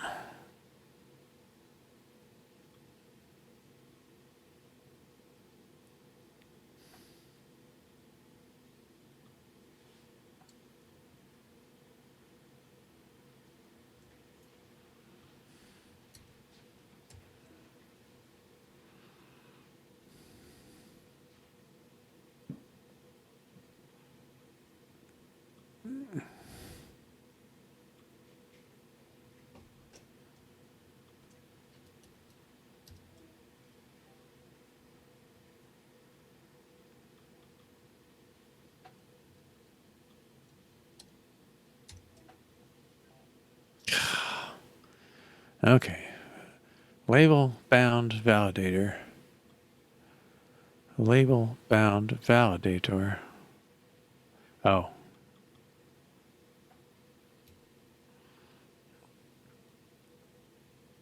That message could really be better.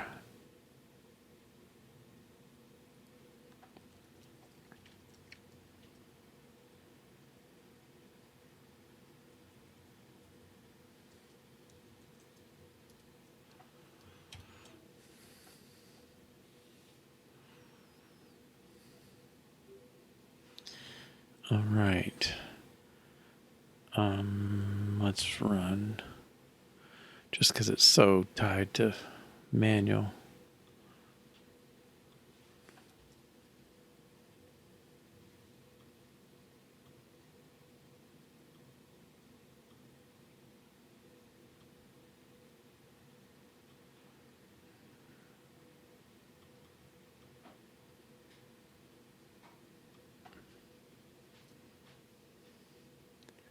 Okay, I like it.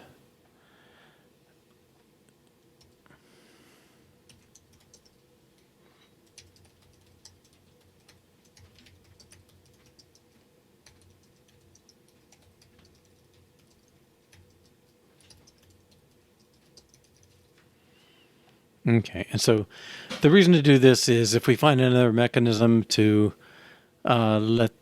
make this done button thing work, then we only have to change this file. So I think that's an improvement, and it justifies it enough.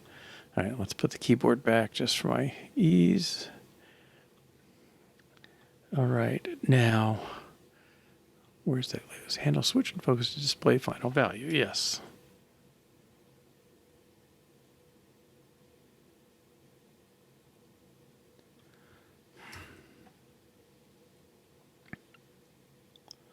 I guess we make validating text field only track its own focus state. Okay. Validate on external changes and the slash key. I got to say, the slash key, I don't know what to do because somehow I'm going to have to say, like somebody clicks that button, how do I know which field to append to? Do we have enough information? I know the focus state. I mean, I guess I could do it.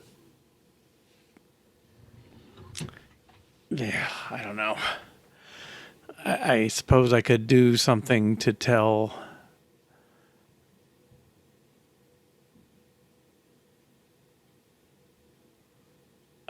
No, I don't know how I could do it.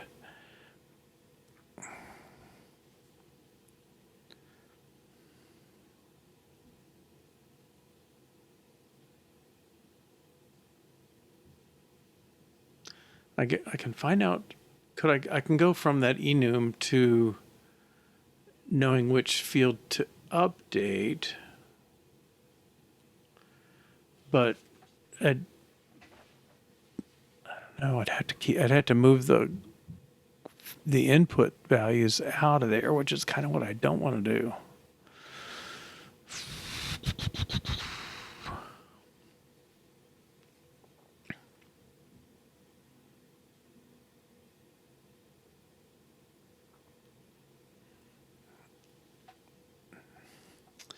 Yeah, I don't know. Yeah, I mean, I can work from the focus state field, these enums.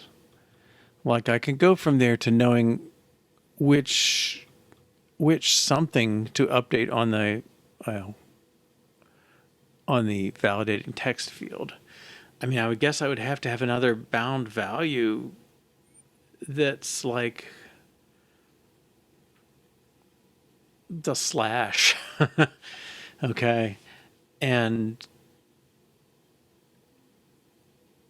if you see that go true and you're focused, then insert a slash and clear it.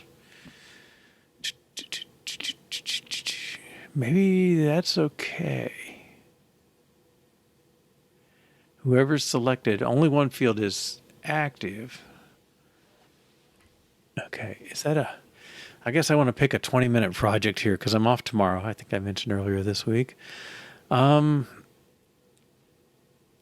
the other problem is validating on external changes. So that was this case. If we said, I only want 3 pleats. Oh, now theoretically value is too large. I mean, I maybe I don't know. Okay, we'll see if this works. Maybe this is more of a little spike thing. So I guess what I'm saying is the slash key is going to be a new field. A new state in here.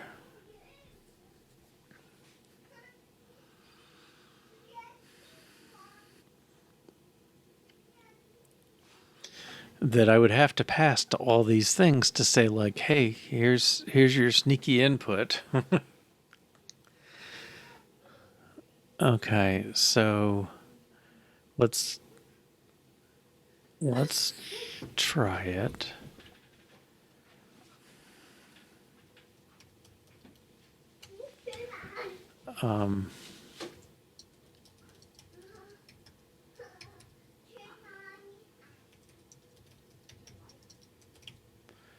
Okay, I think that's there. All right, I'm going to take this out. Okay, so now I've got this new state, private var slashed. I'm saying everybody should take an extra argument. That's the binding to that.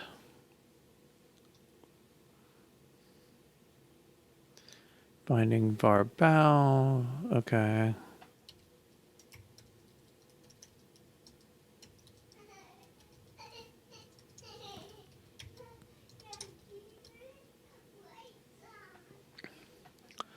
Okay, and then I'm going to add an argument.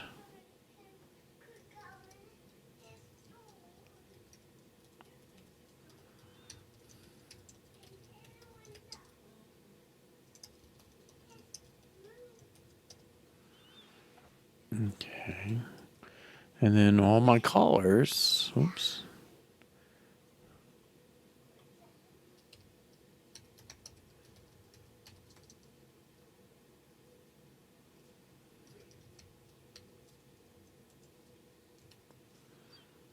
Keep track of that. Okay, and then the callers now have to say slash is pressed, slash is pressed.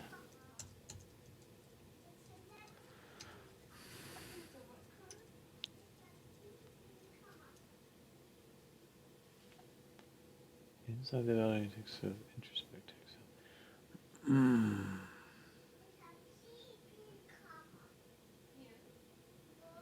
Will that affect the keyboard?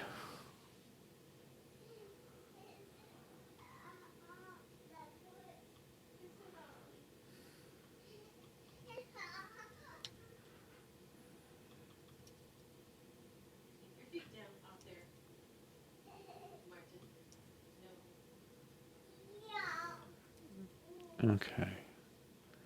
Yeah, so the introspect thing, if it's what I'm understanding, they basically do sort of reflection and get down to the underlying UI kit components when that seems to be involved, and then they can kind of let you get access to those and manipulate them as you need to. In a way, I don't want to do. I prefer a Swift UI solution if I can do one, even if it's a little more awkward. I mean, it's kind of funny to me. There's no keyboard like my Mac keyboard has numeric values and it has equal slash star minus plus and enter on it. You know, it's like that would be kind of handy. All right. So I think this should change nothing. It okay. Validator must proceed. Okay, that's true.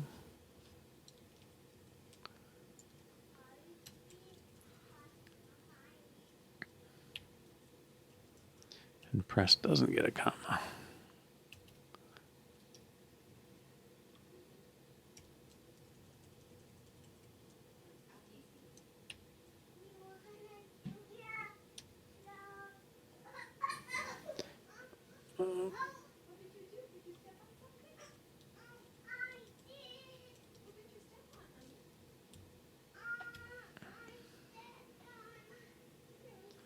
Let's press. Okay, let's try that again.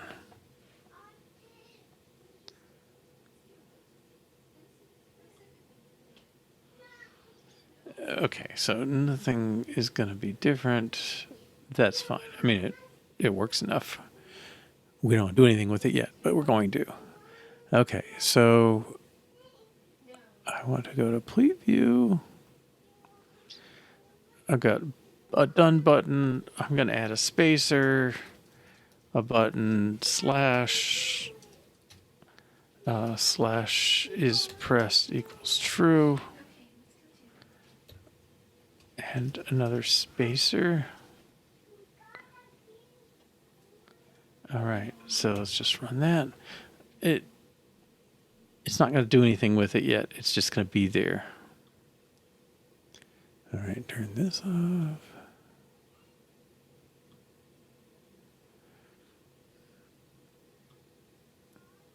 Oh. My theory was it would be there. I don't see it.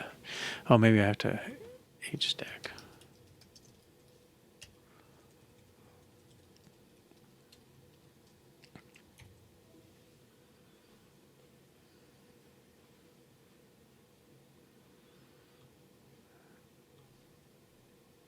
Oh, yeah.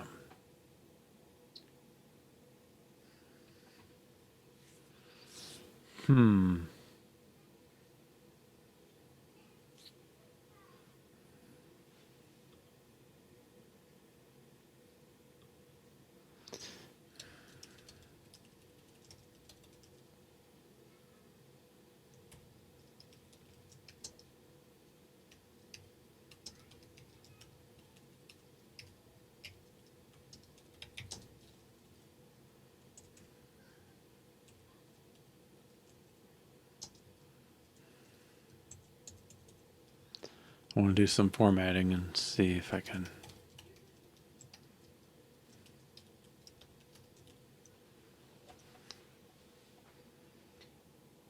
I would love to put that. Can you create custom keyboards? Oh, you mean physically or software? I didn't see anything that would let you do that. Oh. Wow. Do you have a link for that? I'd definitely love to check that out. I thought I only saw. Let's see. The text field uses it. I use decimal pad or whatever it is, but I thought it was a fixed list and didn't know you could substitute your own in there. Okay, cool. All right. I don't know why I'm worrying about the formatting before I worry about the functionality. But all right, let's see if that worked or not.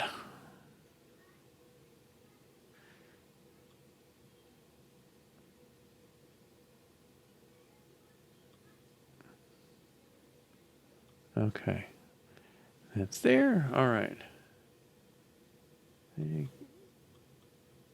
Thanks.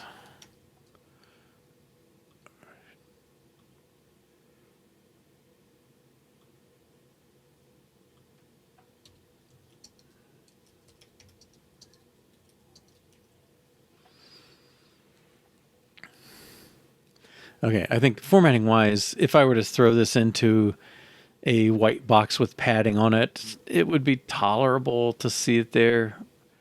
It maybe a little more playing around with the font or something, but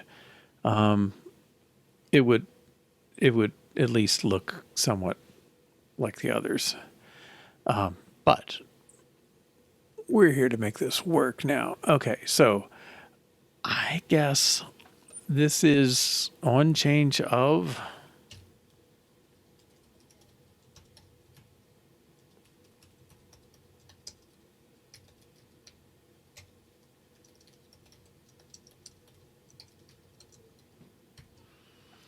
Okay, so we got another function.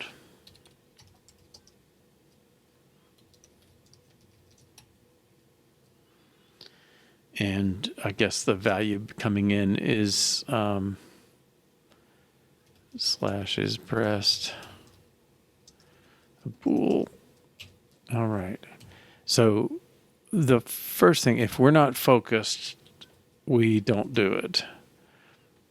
Otherwise, we say input dot append slash and slash is pressed. Oh, let's ignore this one.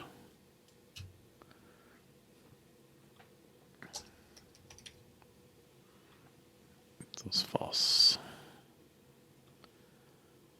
Okay, so I'm using it and clearing it, and hopefully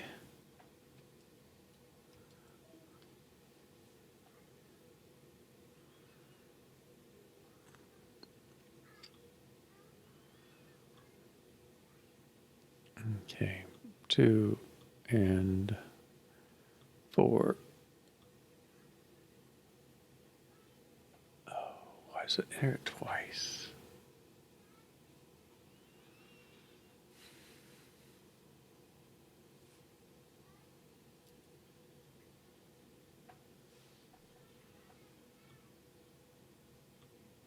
Huh.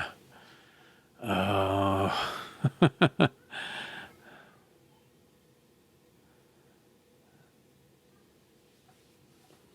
Why would that come in twice?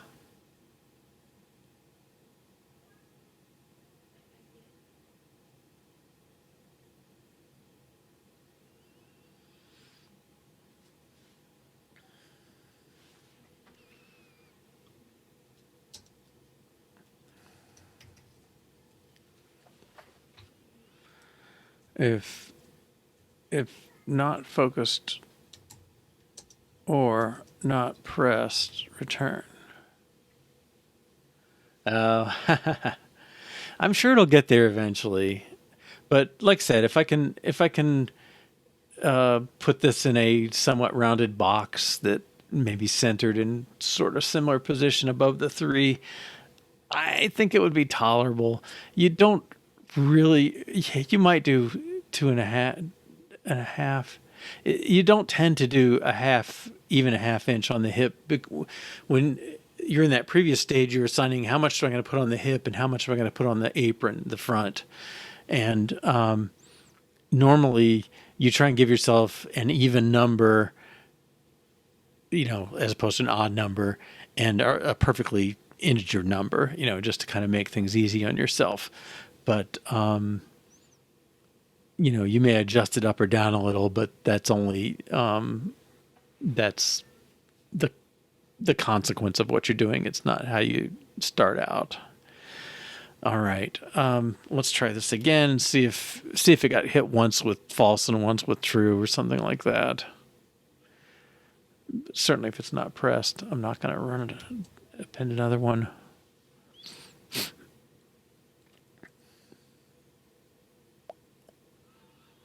And I can look at the input if I have to. 1.6/8. Yes. Yes. Okay. Well, we got 5 minutes. Well, let's try and do that box. Okay. /key. Okay.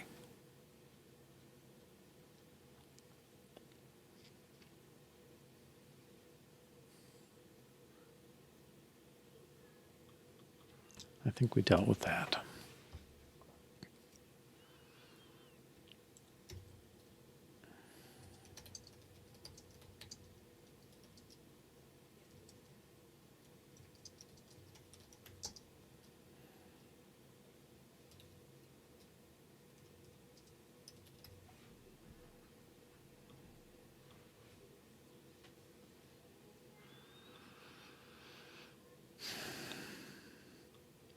No, I could see it using it down there more, but okay.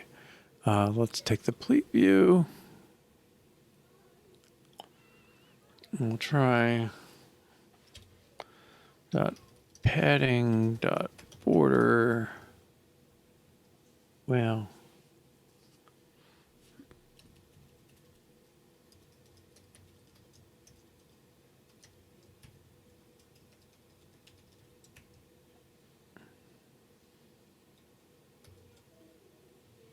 oops.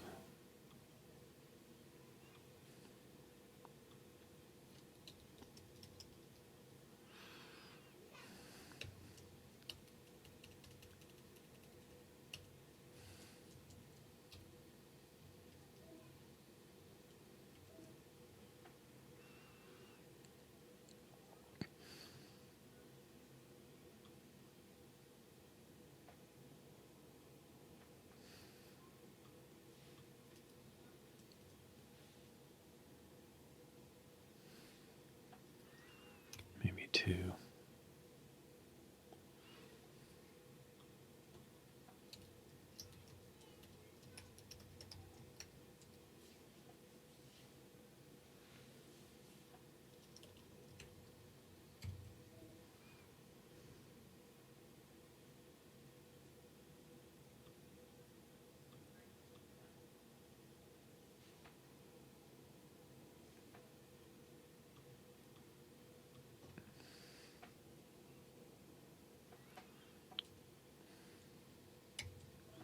That's where the preview would be nice.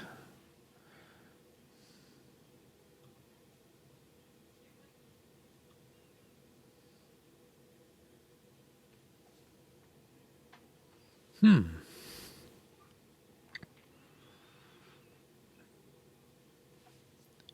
don't know if I need.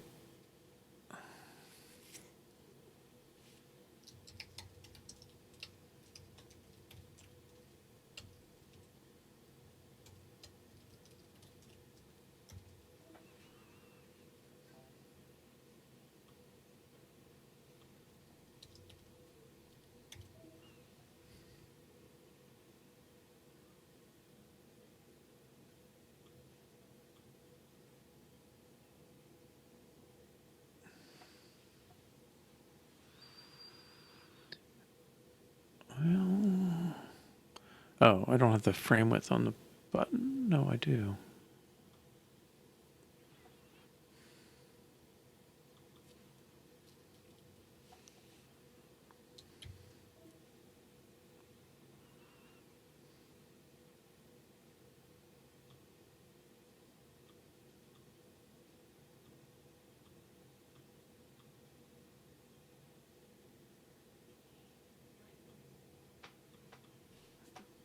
I don't know, tweaking this is not helping me any.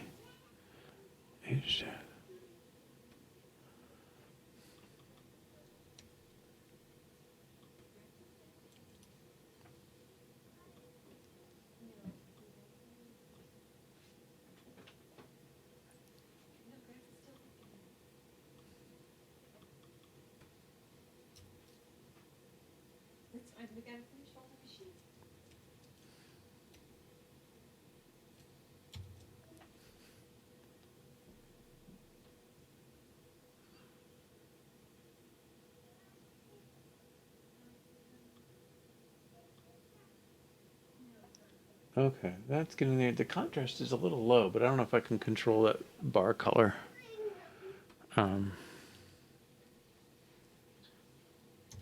May leave it here. It's sort of just acceptable, I guess.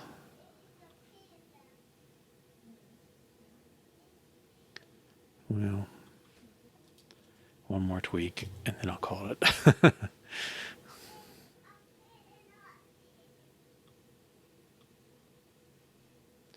I can live with that for now. All right. So we've improved formatting on /fake key.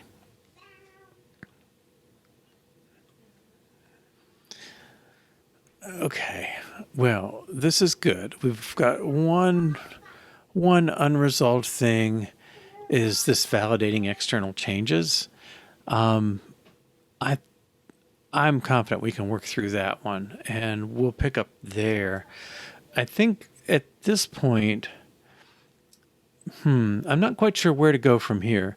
The two choices, one is I think we could do a lot of this graphically, or at least put up little graphics that maybe have labels that we can adjust, and that would improve the look of this.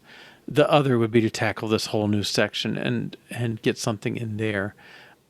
I think I might lean towards that, just to kind of get a minimal level of functionality for each section, and then come back and do the graphical version of this. But I feel like we're more than half done with this thing, maybe quite a bit more. And we'll pick up there next week, Monday, 2 to 4:30 p.m. Eastern, 6 to 8:30 p.m. UTC. Thanks for joining me today, and y'all have a good weekend. Take care. Bye-bye.